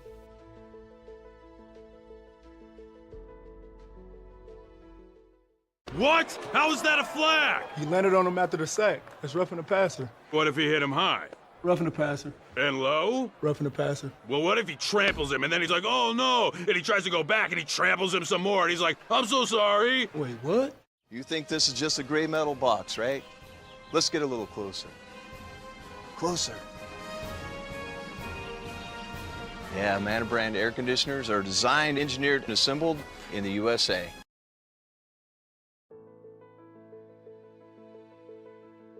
This is Senator Lance Bell. I want to thank you for the opportunity to represent you in Montgomery. I am so excited about this time of year as we watch our cheerleaders, our football teams, and our band as they perform on the field. And parents, I'm not forgetting about you. That's what's great about Alabama. I'm Senator Lance Bell. Thank you for the privilege to serve you in Montgomery.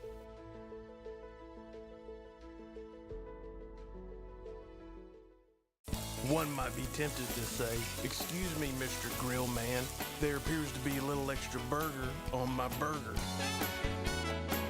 You're dang right there is.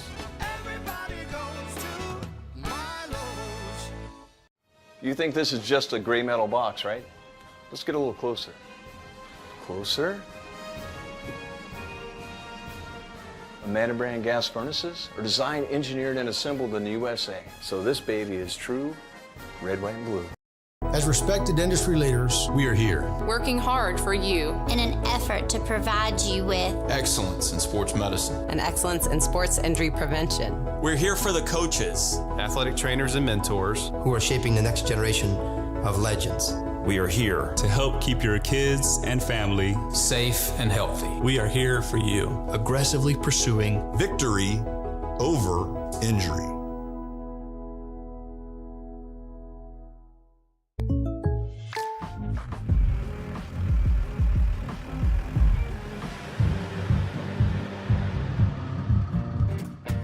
Contact Bart Perry for an auto quote today.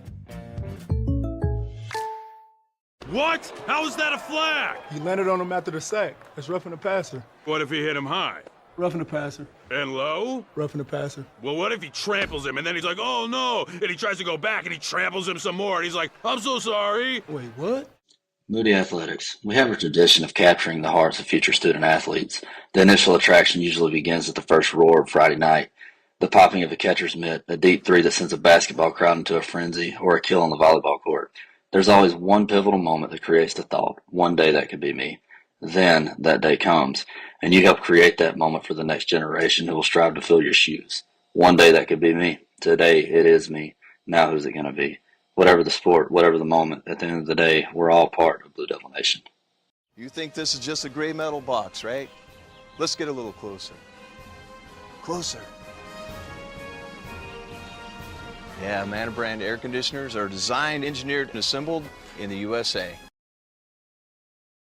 One might be tempted to say, excuse me, Mr. Grill Man, there appears to be a little extra burger on my burger. You're dang right there is. Everybody goes to Milo's. What? How is that a flag? He landed on him after the sack. That's roughing the passer. What if he hit him high?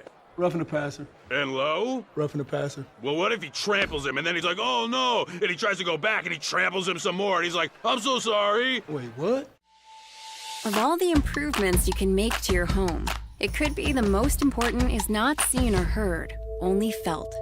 The ultra-quiet, energy-efficient Carrier Infinity Home Comfort System provides premium comfort with a whole-home air purifier that gives you confidence you're breathing healthier air. It's an essential part of any healthy home.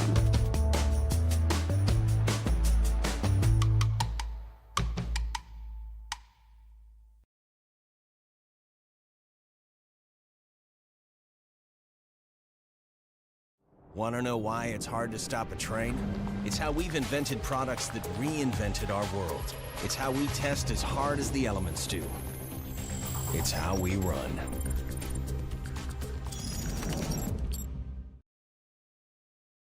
What? How is that a flag? He landed on him after the sack. That's roughing the passer. What if he hit him high? Roughing the passer. And low? Roughing the passer. Well, what if he tramples him and then he's like, oh no, and he tries to go back and he tramples him some more and he's like, I'm so sorry. Wait, what?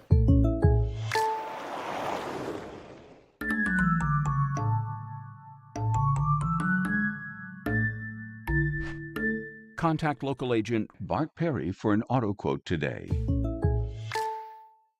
One might be tempted to say, excuse me, Mr. Grill Man, there appears to be a little extra burger on my burger. You're dang right there is. Everybody goes to Milo's.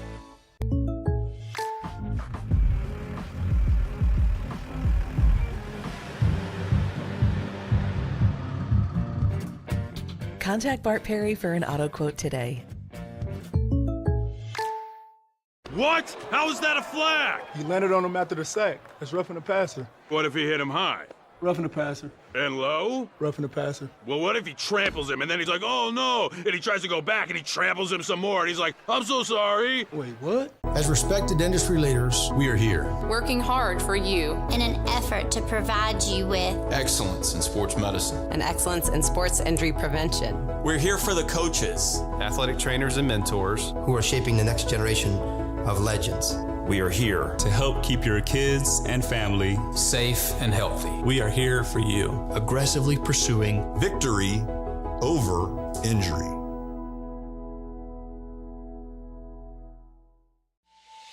Of all the improvements you can make to your home, it could be the most important is not seen or heard, only felt. The ultra-quiet, energy-efficient Carrier Infinity Home Comfort System provides premium comfort with a whole-home air purifier that gives you confidence you're breathing healthier air. It's an essential part of any healthy home.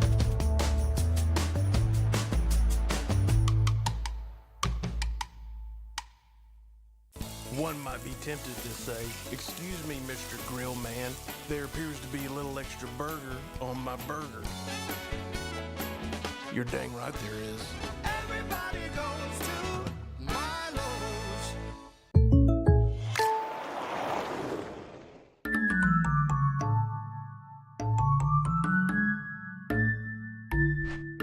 Contact local agent Bart Perry for an auto quote today. Moody Athletics. We have a tradition of capturing the hearts of future student athletes. The initial attraction usually begins at the first roar of Friday night. The popping of a catcher's mitt, a deep three that sends a basketball crowd into a frenzy, or a kill on the volleyball court. There's always one pivotal moment that creates the thought, one day that could be me. Then that day comes, and you help create that moment for the next generation who will strive to fill your shoes. One day that could be me. Today it is me. Now who's it going to be? Whatever the sport, whatever the moment, at the end of the day, we're all part of Blue Devil Nation.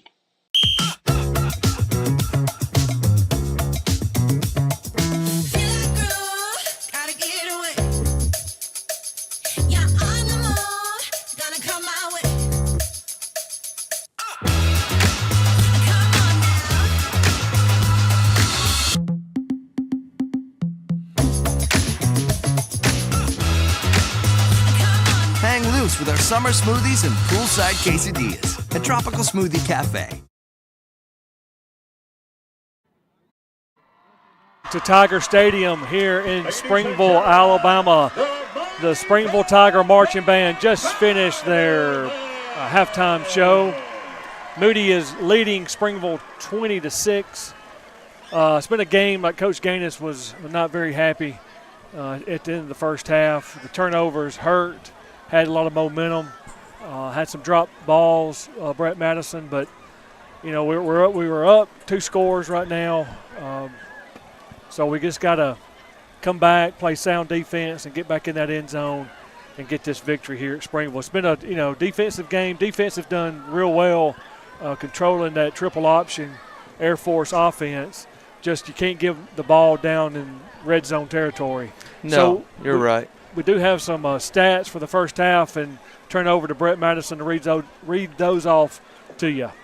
Yeah, the first half was really a pretty good half. Take out a couple of turnovers and maybe one timely penalty or two, but a good half so far. Charlie Johnston with a good half, 13 for 18, 260 yards, 2 TDs, leading the way there in passing. Blaine Burke with 11 carries, 34 yards, 1 catch for 10 yards. Kadarius Barnes, 6 receptions, 146 yards and 1 TD. Aiden Robinson, 1 reception, 7 yards. Jacob Hadaway, 1 reception, 18 yards, and Braden Wright with 3 receptions, 77 yards and 1 TD. Awesome. Good half for the Blue Devils. Got to come back and use, Brett Staggs always told us Moody's a second half team. Well, we're going to find out here in this second half. Do we try to get some score updates if we can on some of the region games going on? We'll try to get those, but we've got about right at a minute before we get the second half kickoff. So a good crowd here for the Moody Blue Devils tonight. And Springville brought a decent crowd as well over on their home side. Their home side is got a lot of stands over there. We had to set up in the stands tonight. So hopefully you've got a great view at home watching the game. Go down to Willie on the sideline for an update. Yes, score update. At halftime, Southside Gaston 9 leads 0. Wow. That's going to be a tough ball game, and see what happens in the second half. I got one more for you. Under a minute left in the second quarter. Pale City 10, Oxford 7. Okay. Tightening up there in Oxford. And with 2 minutes to go in the second quarter, Raglan 26, Victory Christian 7. I think, are they the same classification, Willie? Is Victory Christian 2A or 1A? Hold do on. you know off the top of your head? I think it's 1A. Okay. I thought they were both 1A. But that's actually, I believe it's a region game. Oh, really? Oh, okay. The Purple Devils. Thank you, Willie, for the score update. Moody is coming back out on the field. Interesting to see what we do the second half. Well, if you change anything, I know defensively we won't because we've been so successful. They've done a good job this week in practice on that triple option. Yeah, I think you're right. I think defense will stay status quo. They've done a nice job of controlling there. We just want to play on our side of the field. Offensively, I think you may see us kind of establish the run a little more. We know the pass was there in the first half. I think you may see us try to take a little bit of the air out of it and try to establish that run in the second half. I would like to see that running game get going because it has not been there the first half. I mean, Blaine's made some positive yards, but it seems like since the passing game is there, they're just going to stick with it. So hopefully we can get that ground attack going, get Blaine going in the second half. Got out of there with first half, no major people injured. And this is a physical ball game. When you defend that, like you said, it's big boy football. If you are a defensive person, you love this type of the ball game. Oh, linebackers, they've got to stick the nose in there. You've got to take the dive. As soon as you let up one play, that dive back's going to bust big right up the middle. So, again, next week, I want to remind everyone, next week's game at home at the Bill will be on Thursday night. They moved the game to Thursday night at 7 p.m. at the Bill. Hopefully you saw that on social media this week. So that'd be another big county rivalry game with St. Clair County. Seeing Zane out there kind of channeling his inner quarterback.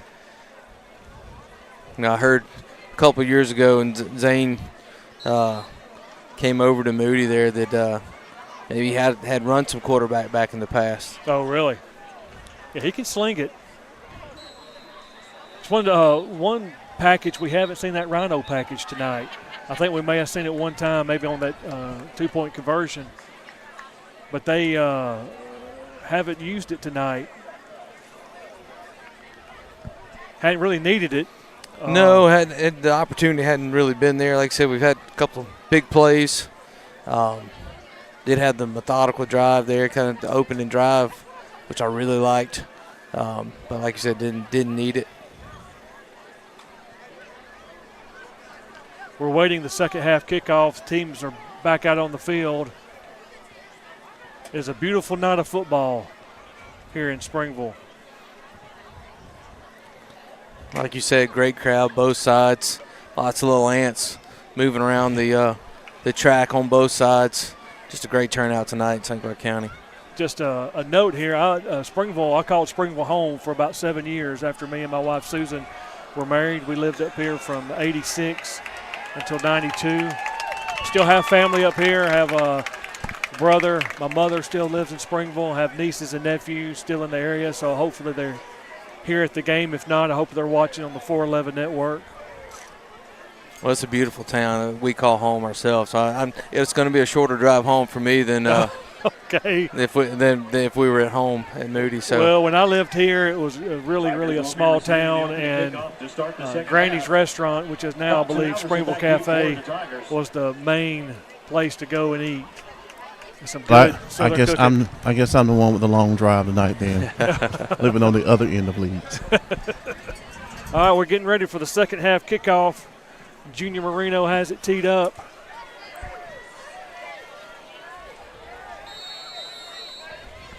Got to be disciplined here on the kickoff too. They do have some players that can break it. So Alverson at back deep. Another kick and it goes out of the end zone. So 1st and 10, Springville from their own 20-yard line.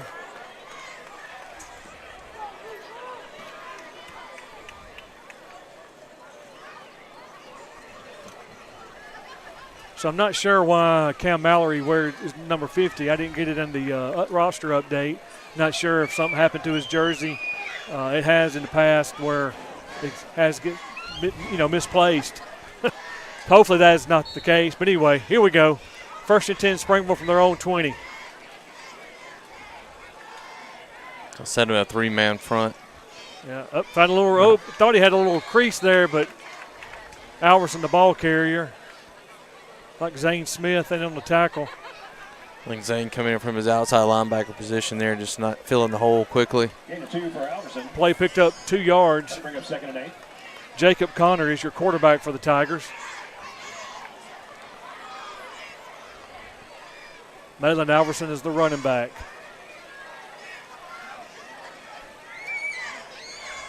Second and 8. Elijah Rutledge back deep. Look at Cam Mallory. Now, just disruptive. Goodness.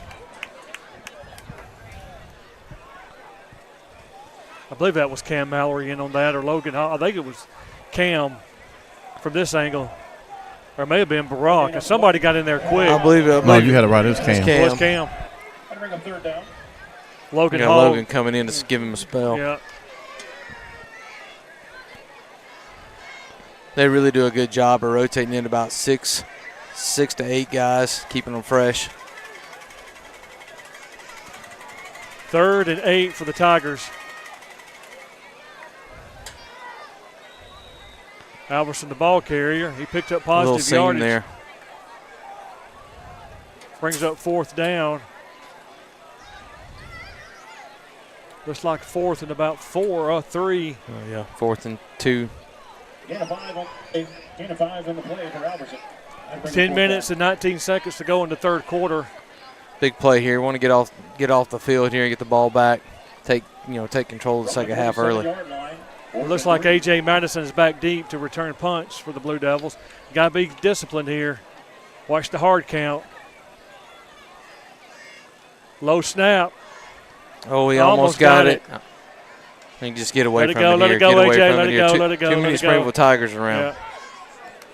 Smart play there. Looks like Blue Devils will start from their own 29-yard line. Good field position.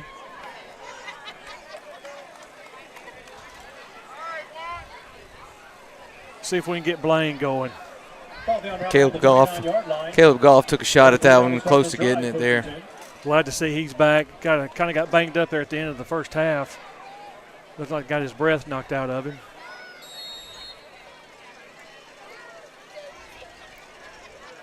Charlie Johnson, your quarterback. Jacob Hadaway in motion. To the short side. Fired over to Braden Wright. Screen pass. And look, he breaks. He breaks the tackle. Still going. Rolled out of bounds. That's a well-designed play there. Receivers blocking downfield for him well. They pick up about 14. Great pitch and catch there from Charlie to Braden. Move the chains.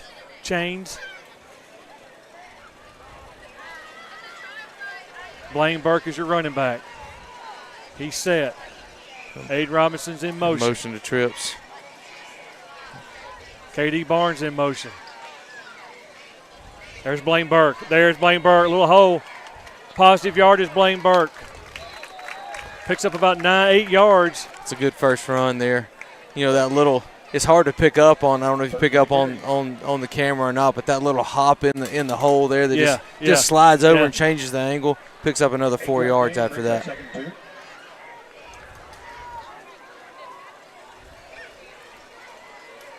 Charlie waiting on the snap. He's dropped back. Got great protection. Throws over the middle. And that should be pass interference. Oh, my goodness. Oh, my goodness. He was all over. Looks like he may have got there a little early. No flag on the play. Coach Cam's kind of asking him about it, and he's explaining it to Coach Cam. So, well, you see those and you want them all, but, you know, it's just tight coverage out there. He had him beat. He had him beat. All right, third down right here. Let's see what we do. Blaine Burke, there he goes. Oh, he's got first down there. Look at breaks the tackle. God, he's so strong. Hard run there. Springville's got 2 guys getting up very, very slowly. He's eager to get the ball, Brett Madison. He wants. I think, 3rd and 3 there and pick up 8. You just kind of see that extra effort at the end. Charlie Johnson.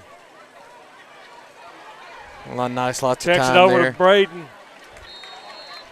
Good positive yardage. Like Coach mentioned, Pass Pro's been there all night. Charlie had lots of time there to survey the field. Went down to his 4th, his check down, his drag route. There picked up Braden, pick up positive 4 yards, 5 yards there. The referee's talking to our lineman. I don't know if he's not sure what he was telling them. I didn't see no flag, so that's good. 2nd and 5 for the Blue Devils. Blaine Burke's in motion. There's a pass, KD. KD's got open field. Look at the speed. Look at the speed. Oh, drops the ball again. That is 3 turnovers. Positive drive. Yeah, Coach Gainus. Yeah, just kind of loose ball control there. Kind of saw, a lot of effort to get extra yards there, but a little bit lacking there on the ball control. The ball kind of flaring out there, and you saw it pop out. Just something got to work on. Yeah. You can't give this team opportunities, and that's what we're doing. So it's 3 turnovers for the Blue Devils. Ball looks like it's on the Springville 38-yard line. Barack Willis, Simon Molay on the defensive end with Cam Mallory. Jagger Ludoff in the middle. They're throwing the ball. Yeah, defense is in good position there. Pass is incomplete, so it'll be 2nd and 10. 7 minutes, 32 seconds to go in the 3rd quarter. Your Moody Blue Devils are leading Springville 20-6.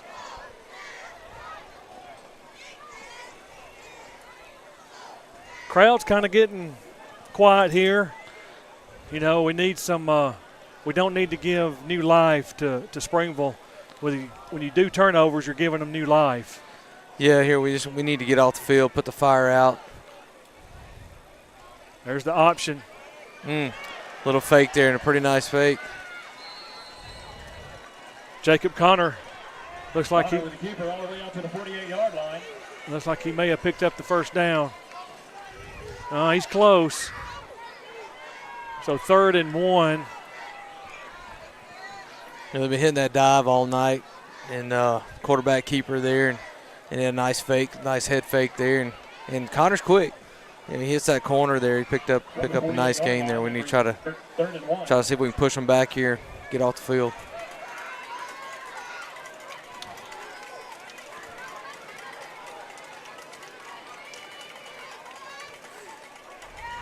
He broke it. With the carry. Found a little light over on the right end, a little light on the. Picks up the first down. Moody's making sub. Brady Dodd comes in. Simon Millay and Brock Willis come out. Logan Hall. Yep. Nose. Charlie Kitts is back in. Trying to get some fresh guys in there, see if we can get a stop here. Alverson again, not All much good room. play there. It looks like every time that backer on the very back is leaning forward, like you think they would call him for motion. He picked up about 1 yard. 6 minutes and 47 seconds to go in the third quarter.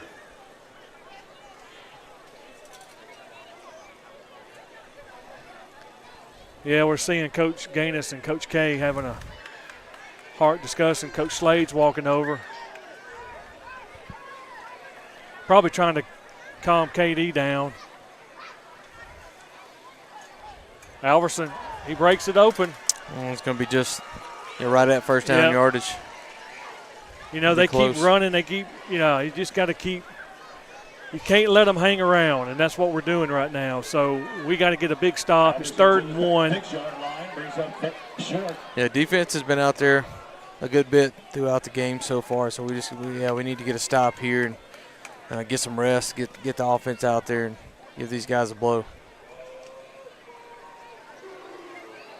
So 3rd and 1. We need to get a turnover. I think we held there. Yeah, he didn't get it. It's going to be close. See where the spot is. I think by the far judge on the other side gave him a good spot, so he picked up the first down. Making a sub with Cam Mallory, Simon Molay, and Barack Willis on that front. So 1st and 10, Springville are on the Moody 35-yard line. 5:27 to go in the third quarter. We got to get off the field, guys. That's where you really got to challenge your defense here. Let's get off the field. Alverson with a carry. They found something over on the right side, Brett Madison. Yeah, that's a pretty nice pick up there, and they just keep running that dive, and it's he's running hard, running forward, and late in the game those impacts start you're falling forward instead of falling backwards. So he picks up another yard after contact there.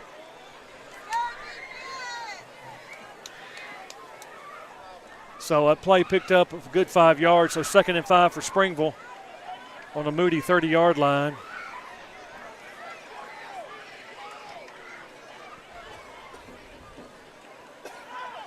Alverson. He's finding positive yards there. Yeah, they've really leaning on Alverson here, and he's done well with the ball. But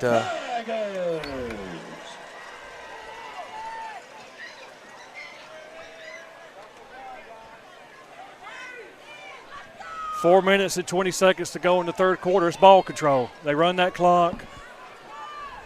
We're up by 14, but still, it feels like we're just such a tight ball game. They played clean game. Not a lot of penalties on their side.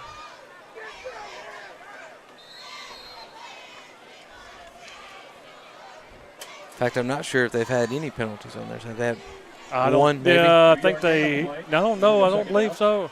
Delay a game, delay a game. Play picked up maybe 1 yard, so 2nd and 8.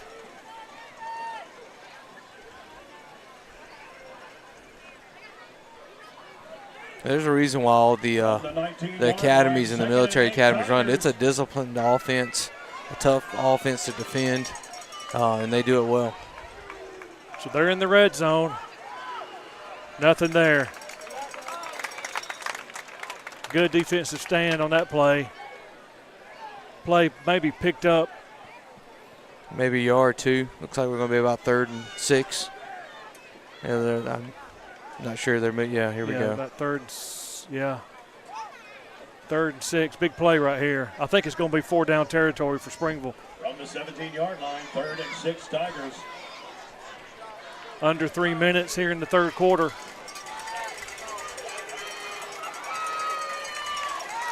Right here where I like to see Cam Mallory, Logan Hall just stand up big right here. Linebackers running the hole. Oh, yeah, nice. Got your wish, Brent. I'm telling you, when you stand that center up, everything backs up from there. They're going for it. Big play right here, unless they're going to do a field goal. I don't know who their kicker is. Yeah, they're going to go for a field goal. So the ball's on the 17. So it's a 35-yard. 35-yard field goal. And here a little early for pregame. I think he's got plenty of leg here. It looks like it's good. So with 2 minutes and 2 seconds to go in the 3rd quarter, your score, Moody Blue Devils 20, Springville Tigers 9. We will stay here. Offensively, Brett, we've moved the ball, and then a turnover. And KD Barnes, they will get this corrected with him. Then it becomes a mental thing, yeah, you saw the disappointment. He's just really trying to make a big play, a lot of effort out there. In doing so, getting a little loose and careless with the ball. But, yeah, it becomes a mental thing because you're trying so hard to make up or, for maybe the last play and just kind of have to wipe that clean. Yeah. And just get out there and perform. And I know he'll do that. And that's what they're talking to him about. You see him going back there right now. So I know they got faith in KD and he'll break through it. So back to return, KD Barnes and Blaine Burke. Nothing will surprise me here, but I wouldn't think they'd do an onside kick, but you never know because the defense getting back on the field, they need a good rest. Kind of a little squib kick. KD Barnes. Sideline. Good return, KD. Like maybe out to about the 45-yard line. 43, 45.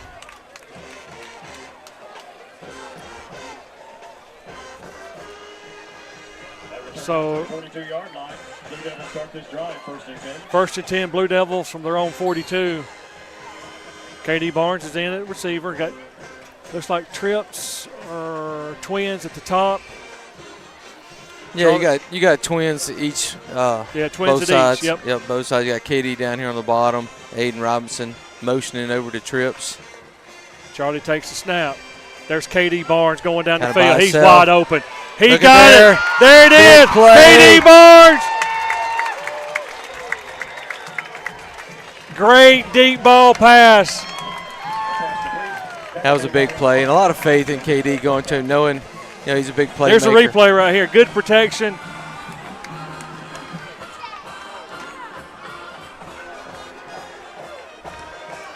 I don't know if you guys picked up there at the end of that play. They were stripping to that ball. Yeah, they're knocking at the ball. Blaine Burke, touchdown. Oh. Touchdown, Blue Devils, Blaine Burke. That's what we needed, Brett Madison, Willie Strickland, 411 Network.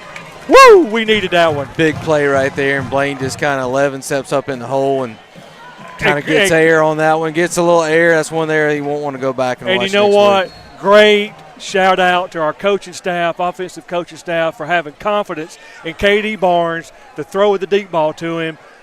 You know, usually it'd be easy for a coach to pull him out and say, hey, you know, you fumbled 3 times tonight. But they put him back in there. That's a confidence builder for KD. Yeah, and that's probably what that discussion we were talking about, that meeting there, is like, hey, we got to get him back in the fire. You know, the Top Gun movie here. Flags and whistles, yeah. Yeah. Dead ball. You know, get him back up as quick as you can. You know, the Maverick, I know everybody's familiar with Top Gun there after the incident. And, you know, that's first thing the captain said is get him back up quick as you can. So it's kind of the same thing there. Get the ball back in KD's hands. Get that confidence back in him. So not sure what. We just got our second special teams penalty. Was it a false start? Yep. So he's got the first offense, got the Rhino package out.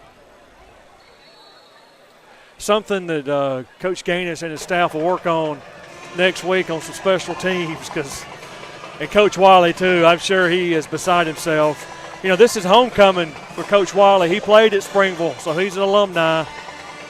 But he bleeds that blue and gold and white. Blaine's in motion, comes and gets set. Gets the snap off, real close. Charlie's got the ball. Great catch. Great catch, Aiden Robinson. 2-point conversion is good. Is that Aiden there? I think so. Yeah, Aiden Robinson. Yes, he was showing off his inner basketball going up for that pass. With 1 minute and 31 seconds to go in the third quarter, your score, Moody Blue Devils 28, Springville Tigers 9. We're going to stay here with it here in Springville, Alabama. You know, the line did a great job right there. The pass pro's been there all night and gave Charlie time to survey the field. Aiden opened it up across the middle there, and just a great pitch and catch for a 2-point conversion. Also want to give a shout-out to the St. Clair County Superintendent, Justin Burns, who is here in attendance tonight, sitting on the Moody side.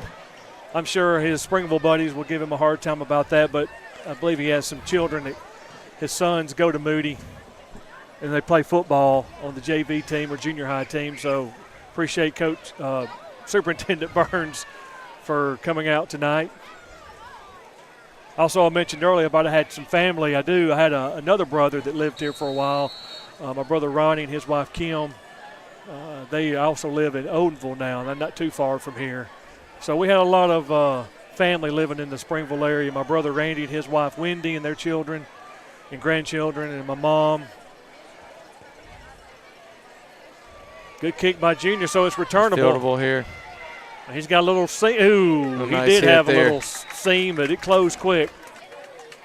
That was Noel Cox on the return. I think you got 2 sophomores in there, Jagger Ludoff and Marshall in there combining on the tackle there. So 1st and 10, Springville from their own 25-yard line. 1 minute and 25 seconds to go in the third quarter. We also want to thank all of our sponsors on the 411 Network.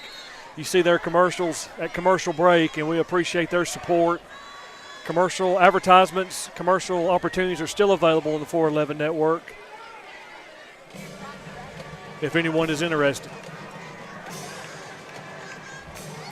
He's in the pass. He's got a deep pass. He's wide open, and the pass is complete. Pass complete to Noel Cox. He beat coverage. They don't throw much. He had pressure coming on him, but. Yeah, they just they pick their shots. Yeah. They pick their shots, and then you see they don't throw much. Obviously, he had, a good 5 yards behind the DB there, and ball a little bit underthrown, luckily, and they did make the catch there. Coach T.D. Marshall makes a quick sub and puts Josiah Dozier in at safety. Ooh, Alverson ran hard. He picked up about 3 yards. See Jagger Ludoff come up from the pile. Yeah, there's no lack of effort in that Springville offense. They run hard. Alverson's run hard all night.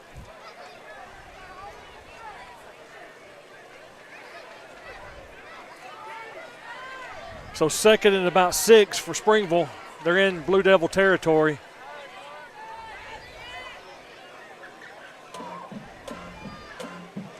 There's Alverson. Gavin Baker on the stop there. He had a little seam there. Look at Gavin coming there from the side. Was able to hold him up. Big third down, right? I think it's 4 down territory for Springville. I believe that was the last play of the third quarter. And it is. So that's the end of the third quarter with your score, Moody Blue Devils 28, Springville Tigers 9. We will take a commercial break. You're watching Moody Blue Devil football on the 411 Network. You think this is just a gray metal box, right? Let's get a little closer. Closer? Amanda brand gas furnaces are designed, engineered, and assembled in the USA. So this baby is true red, white, and blue. What? How is that a flag? He landed on him after the sack. That's roughing the passer. What if he hit him high? Roughing the passer. And low? Roughing the passer. Well, what if he tramples him and then he's like, oh no, and he tries to go back and he tramples him some more and he's like, I'm so sorry. Wait, what? You think this is just a gray metal box, right? Let's get a little closer. Closer. Yeah, Amanda brand air conditioners are designed, engineered, and assembled in the USA. What? How is that a flag? He landed on him after the sack. That's roughing the passer. What if he hit him high? Roughing the passer. And low? Roughing the passer. Well, what if he tramples him and then he's like, oh no, and he tries to go back and he tramples him some more and he's like, I'm so sorry. Wait, what? You think this is just a gray metal box, right? Let's get a little closer. Closer? Amanda brand gas furnaces are designed, engineered, and assembled in the USA. So this baby is true red, white, and blue. We're back live here at Tiger Stadium. Moody Blue Devils 28, Springville Tigers 9. We do have a score update. We'll go down to the big man on the sideline, Willie Strickland, to give us an update on the lead Southside game. Yes, a shock to many. Fourth quarter now, Southside Gaston is still leading the Green Wave 9-0. Wow. Thank you, Willie. 3rd and 3 for Springville as we start the fourth quarter. It's a big play right here.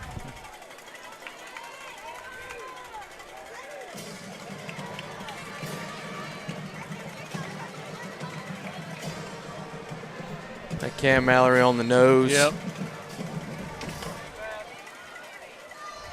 They're coming after him. Little option. He pitches it. The pitch man. Ooh, good. He's got it. Looks like he picked up the first down. Yeah, they haven't went to the pitch man often tonight, but they were a little bit lagging behind there, getting out there to pick up the pitch guy on that play. So new set of downs for the Tigers. 1st and 10, Springville from the Blue Devil 31-yard line. See if we can get a stop here and get off the field. There's Alverson. Man, he runs hard. He does. I think he's going to pick up Malin about 4 Alverson there. off the left side.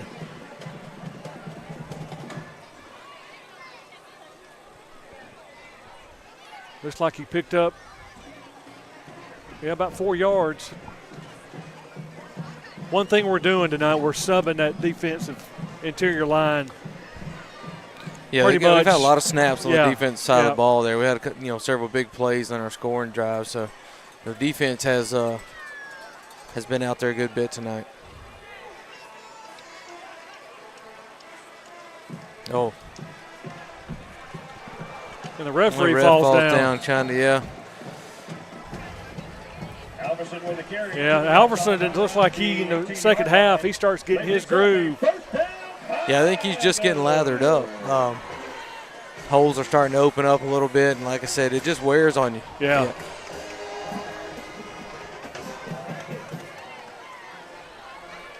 So these guys really have to be in great condition to kind of run this offense. Yeah. 1st and 10, Springville from the Blue Devil 18-yard line. They're in the red zone. Alverson again up the middle. Picked up about 3 or 4 again. 4-yard gain on Yeah, they're really getting a pretty nice push. Yeah, they there. are getting a push. Call it 5. That'll bring up 2nd and 5. Actually gave him 5 yards. So 2nd and 5 for Springville. There seems not to be in a big hurry here with 10 minutes to go in the ball game. Yeah, I think their idea is to get it. They want to be within one score kind of late, and that's the kind of game they like to play. Alverson off the right side, found a little running room. He's still up. A big hit there at the end. Connor with the carry. Alverson with the carry to the 7-yard line. Play picks up another first down. So it's 1st and goal, Springville. They're knocking at the door. Let's see what our defense can do. From the 7-yard line, 1st and goal, Tigers. I'm not seeing hands on hips yet, but I see a lot of guys kind of standing there. I know this offense is really kind of wearing on them now. They really got to dig down deep here and try to hold them out.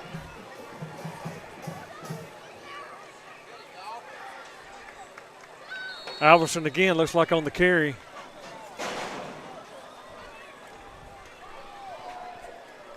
They'll pick up about 2 or 3. Alverson with the carry, gain of 3 on the play.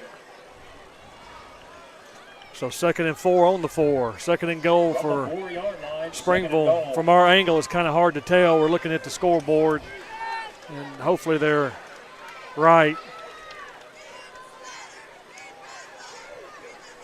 It is correct. Got the big man on the sideline, field level view. Twins out to the left here. Oh, Cam Mallory just kind of blew that up. He did. He blew it up. I think he failed to gain. He may have got 1 yard. That is correct. And Cam Mallory just kind of submarined there and got in there in the backfield and made that initial contact about 2 yards deep, and the rest of the Blue Devil defense there to clean it up. We need a big stop right here. It's going to be 4-down territory. Again, Springville is in no hurry. 17 seconds on the play clock. 8 minutes and 6 seconds to go in the ball game.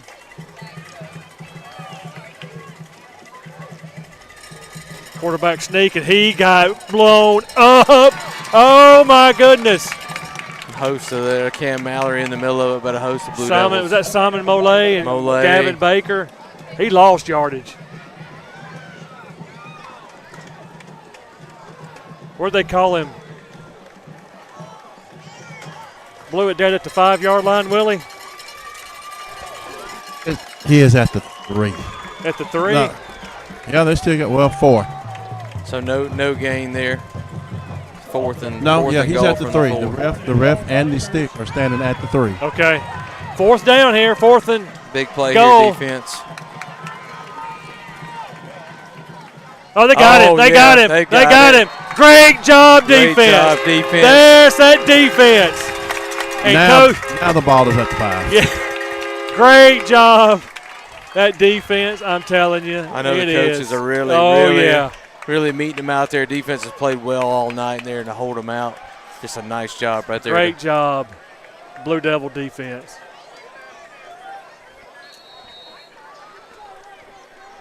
Wow.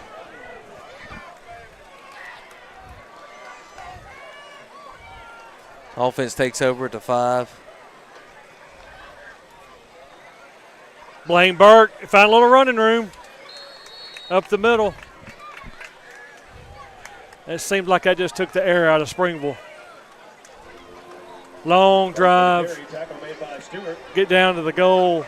Go for it. Moody looks like they're in hurry up offense, and they just got that would definitely be flags and whistles, flags and whistles. So that's our second penalty of the night. Yeah, it's been they played a clean ball game there. I think now just the guys getting tired. I think with that penalty is going to give Moody a first down.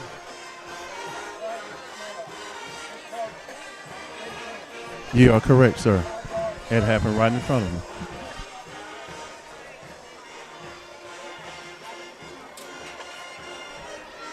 So 1st and 10, new set of downs for the Blue Devils on their own 14-yard line.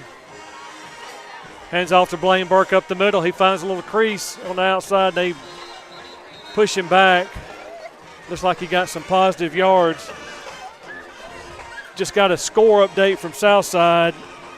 Southside 16 leads nothing late in the fourth quarter. Wow. Yeah, that is a wow. This is where, as a coach, you'd like to just methodically. You want to end the game either with a score or kneel down. You move the ball down here, control the clock. 6 minutes. Take the air out of the game. 10 seconds to go in the ball game. That last play picked up 1 yard. A lot of moving around for Springville. Charlie drops back. He's being flushed out. Throws over the middle. Ooh. He had Aiden Robinson over the middle, but threw it behind him a little bit.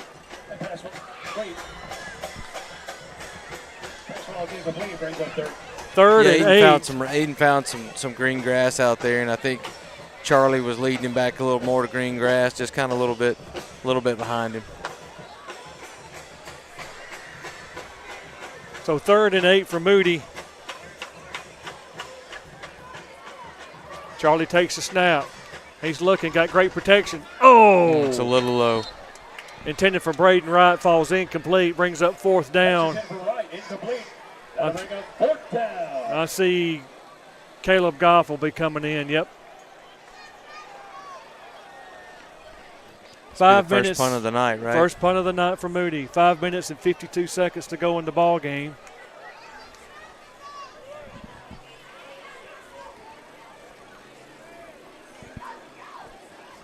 Got to be disciplined here. Make sure you get a good snap to Caleb. He's been having a good year punting for the Blue Devils. Low snap. Gets it off. A nice good kick. High kick. Ew, look at that. You know, Caleb's had a great year. Looking at stats there, averaging 42 yards a punt, and I think he's going to better that with that punt right there. Good punt, Caleb Goff. Flip that field big time. Hey, I got you another score update. Okay, go Willie. Third quarter. Should be in the fourth quarter now. Oxford has taken the lead over Pale City 14-10. Okay.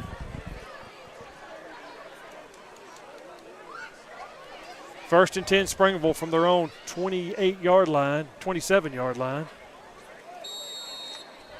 Looks like the 28 from our view, Brett Madison. I believe 28. We have a good view of this offense right here. Little toss, and they're waiting on. They're bringing back inside. Oh, nice play Great there. Great play. Who is that? That's Zane Smith. It looks like Brady Dodd. Was it Zane or Brady? I believe it was Zane. Yeah, it was Zane. Zane done a nice job there running the alley and cutting that off to a short game. 2nd and 9 for Springville. Right at 5 minutes to go in the ball game. Springville doesn't seem to be in a hurry coming to the line.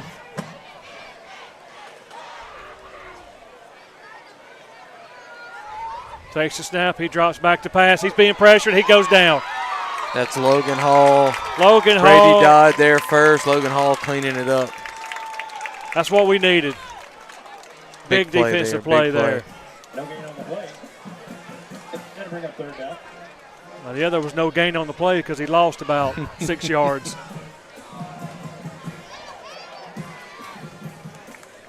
Four minutes and 25 seconds to go in the ball game. Clock continues to run. And like you said, Springville doesn't seem to be in any hurry to move that offense any faster.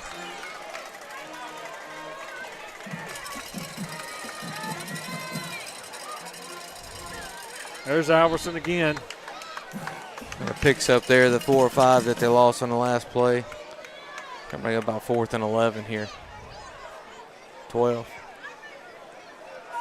Smart move on the coach's part for Springville to punt it. A.J. Madison back deep for the Blue Devils. Good defensive stand there for the Moody Blue Devils. That defense is good as advertised, folks. Well, they've been good all night long, played well. A lot of snaps out there tonight.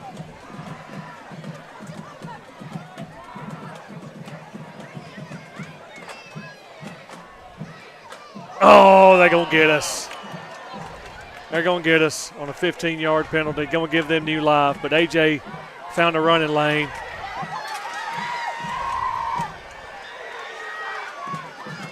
And it's coming back. I don't know if that's going to be the 5-yard variety or the 15-yard It's 15 variety. yards.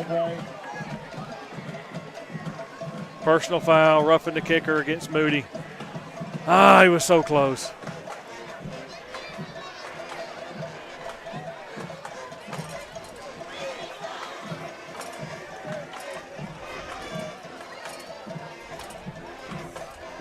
So Jake's coming out, trying to ask a question. Yeah, I think Coach Gainus feels like that was a running into the kicker, rather the 5-yard variety rather than the 15. Yeah. So new life for Springville. 3 minutes and 6 seconds to go in the ball game. Our defense is back out on the field. Off the 41-yard line, 1st and 10 Tigers. As the crowd starts to disperse, heading home. Nothing's never final till it gets to 0, but Moody's in control of this ball game. Look at Logan. Oh, my goodness. Look at that big number, 66. Yeah, Logan Hall just setting the edge there and just nowhere to go. For 66 Hall with the stop. Now they're making some substitutions on the defensive side. 2 minutes and 37 seconds to go in the ball game. The way Springville's coming up to the line, I feel pretty good, Brett Madison. Moody's got this game in the win column here. Yeah, barring something crazy, I feel like this one's in control. There's big old Simon Molay, it looks like, coming up from the pile. These are the moments where the coaches are watching the closest, though. They want to see everybody finishing every play, and even though the game feels like it's in hand, you still got to do the little things right. And you'll see some of the hardest coaching here in these last 2 minutes. So I got a text for somebody saying you mentioned your brother's names, but you didn't mention your mom's name. Well, Major and Ramey, hope you're watching tonight. Love you. Hope to talk to you soon. Back in action here at Springville. Little pass play. He's open over the middle and falls incomplete. He was getting some pressure. Yeah, they get in that little pocket there behind the linebackers and that time in front of the safety there, but had the pass open and just wasn't able to make the catch.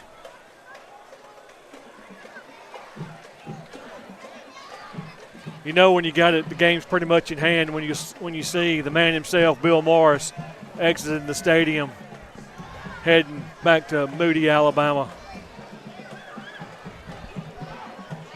He'll be happy I gave him a shout out on the 411 Gotta get ahead network. of the traffic. Drops back to pass again. Look at Brock Willis. Got a man. I don't know if he can get it there behind the defense. He threw it behind the defense. He was getting some pressure. Quarterback comes up slowly. That pass complete to Cox. Play picks up a first down. Yeah, Jacob Connors had a long night tonight. Yeah. But was able to get enough time to get it off and had a guy behind the defense for pick up a big play. I know, like I said, coaches are still coaching hard here, and just guys can't let guys get behind you there. And all of a sudden, our starters come back in the game.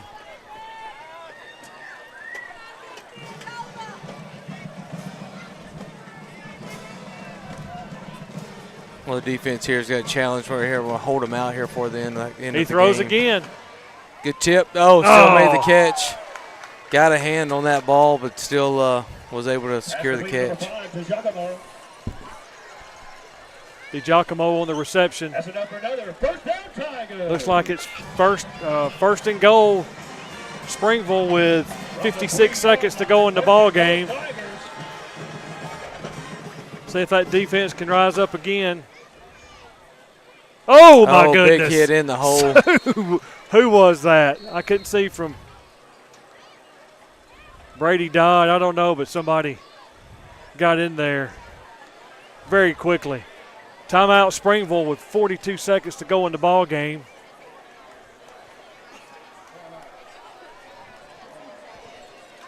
As the crowd starts leaving Tiger Stadium.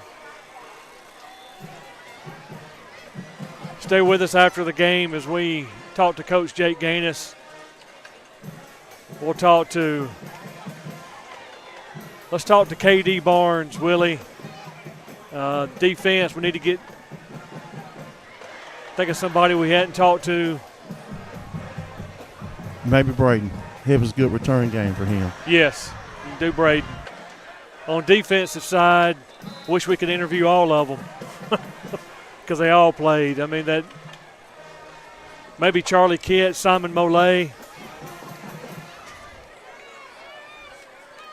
And see driving a black Sierra, black GMC Sierra, tag number 59. Got trips over here to the right. Please move vehicle. Second and goal for Springville.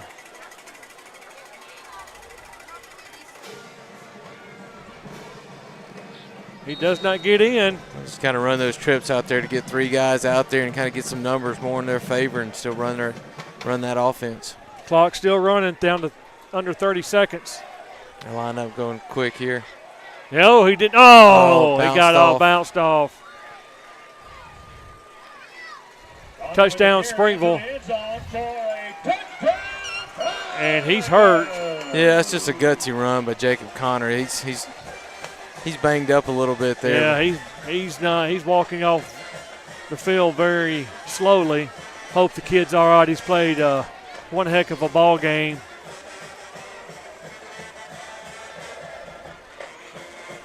So that's the quarterback. So now they'll line up for the extra point.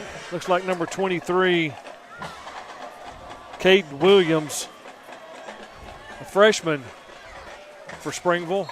He's already hit one field goal tonight. Got plenty of leg.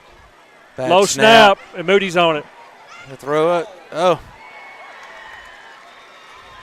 Did not make it. Or did he make it? I can't tell. Yeah. 2-point conversion was good. I don't think that was the plan, but no. So with 22 seconds to go in the ball game, you would expect an onside kick here. Crazy things, Brad, I'm telling you. Well, I mean, Springville's a tough team, and you just let them hang around. They can make it interesting here at the end. So the hands team will be in. Do have a 2-score game, so I still feel really good about our odds here with 22 seconds, but you'd like to see us kind of close that game out on the knee and kind of control that last 6 minutes of the ball game. But wasn't able to do that, but I know that's something they'll work on. If it was basketball, that's a lot of time in basketball, it 22 seconds. With their offense, they have to pass. They haven't broke any long runs from the triple option tonight. So, you'd have to pass, but crazy things have happened. We'll see how it goes here. Hands team from Moody is out on the field. Personally, back in the 90s, they had a game up at Jacksonville, and I remember it as the 3 onside kick game. We were down 3 scores with less than a minute. Got 2 onside kicks, 2 quick scores, and was just this close to getting the 3rd onside kick. Wow. So came up short, but definitely made things interesting at the end. One that kind of sticks in mind. So stranger things have happened, but doesn't look like they're lined up for an onside kick. No, he's got the ball laid flat. Yeah. Kicks it on the ground. You got to get on it. It's a live ball. Get on that ball. Get on the ball.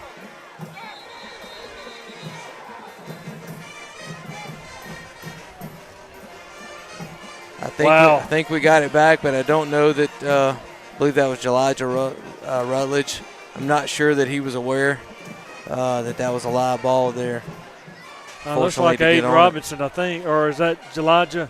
I believe that's freshman Elijah Rutledge.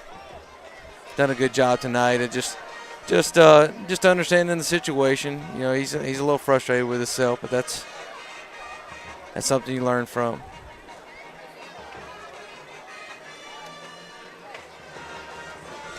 Ball's on the 9-yard line. 7-yard line. I don't know how many timeouts Springville has, but just either take a knee, victory formation, it looks like. I can't tell from this angle, but Charlie should just take the snap, take the knee, and that should happen. Yep. I think that's the last time. That's going to be the last play, looks like. Springville's lining up for the victory formation, so Moody's going to get the victory tonight. That's the end of the ball game. Your final score, Moody Blue Devils 28, Springville Tigers 17.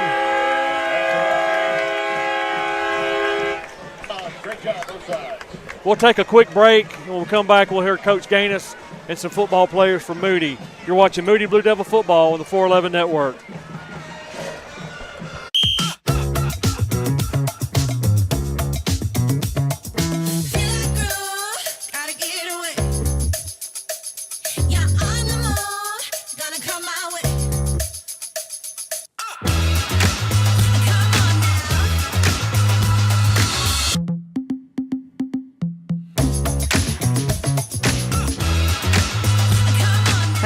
With our summer smoothies and poolside quesadillas at Tropical Smoothie Cafe. Well, welcome back here to Tiger Stadium, where Moody secured the victory over Springville. Big region win, 3-0 in the region, 6-1 overall. Waiting on Coach Gainus, and here he comes. We'll go down to him real quick. Let's go down to Willie Strickland on the field with head football coach Jake Gainus. Coach, congratulations. The first 3 rivalry games, the victory out of the way, big region win. Your thoughts on tonight's game? Thought we played really well on offense for the most part. I think, our yards were probably out the roof, especially passing. Defensively, we held up majority of the night, but there towards the end of the third and fourth, they were able to start hitting that dive for 3, 4, 5, 6 a pop, and it makes it tough to get off the field because second and short, third and short, first down, and that's what the triple option offense does. But I thought our guys played really hard. We got a lot to clean up. I think probably our worst night overall on special teams, which is disappointing because we spent a lot of time. We put a priority on that, but there's a lot to learn from and grow from. We just got to continue to stay healthy, Lord willing, and just find a way to keep winning games.